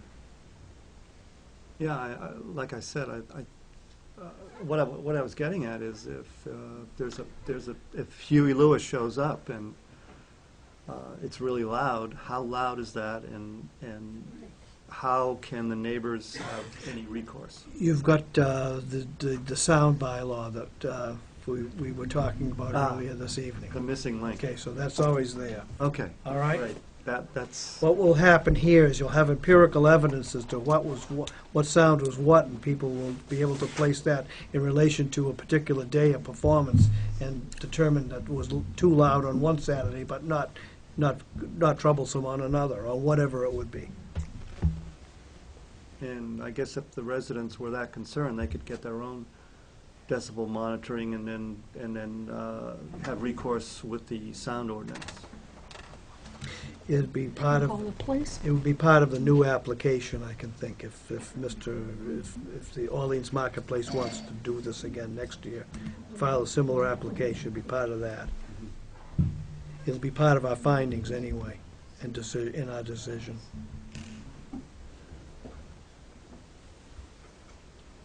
Is there any further discussion on the motion? Then, all those in favor? Aye. And opposed? None. The motion carries unanimously. Therefore, based on the findings of fact, I move that the board grant a special permit to sections 164-38 and 164-44 of the zoning bylaw to run with the land. This special permit is subject to the following conditions under the provisions of Section 164-44D of the zoning bylaw, which conditions have been determined to be necessary to serve the purposes of the zoning bylaw. 1, the special permit shall expire on May 1, 2015. 2, the egress of vehicles from the parcel during performance times and 1 hour thereafter will be directed to the curb cuts on Route 6A. Do I hear a second? Second.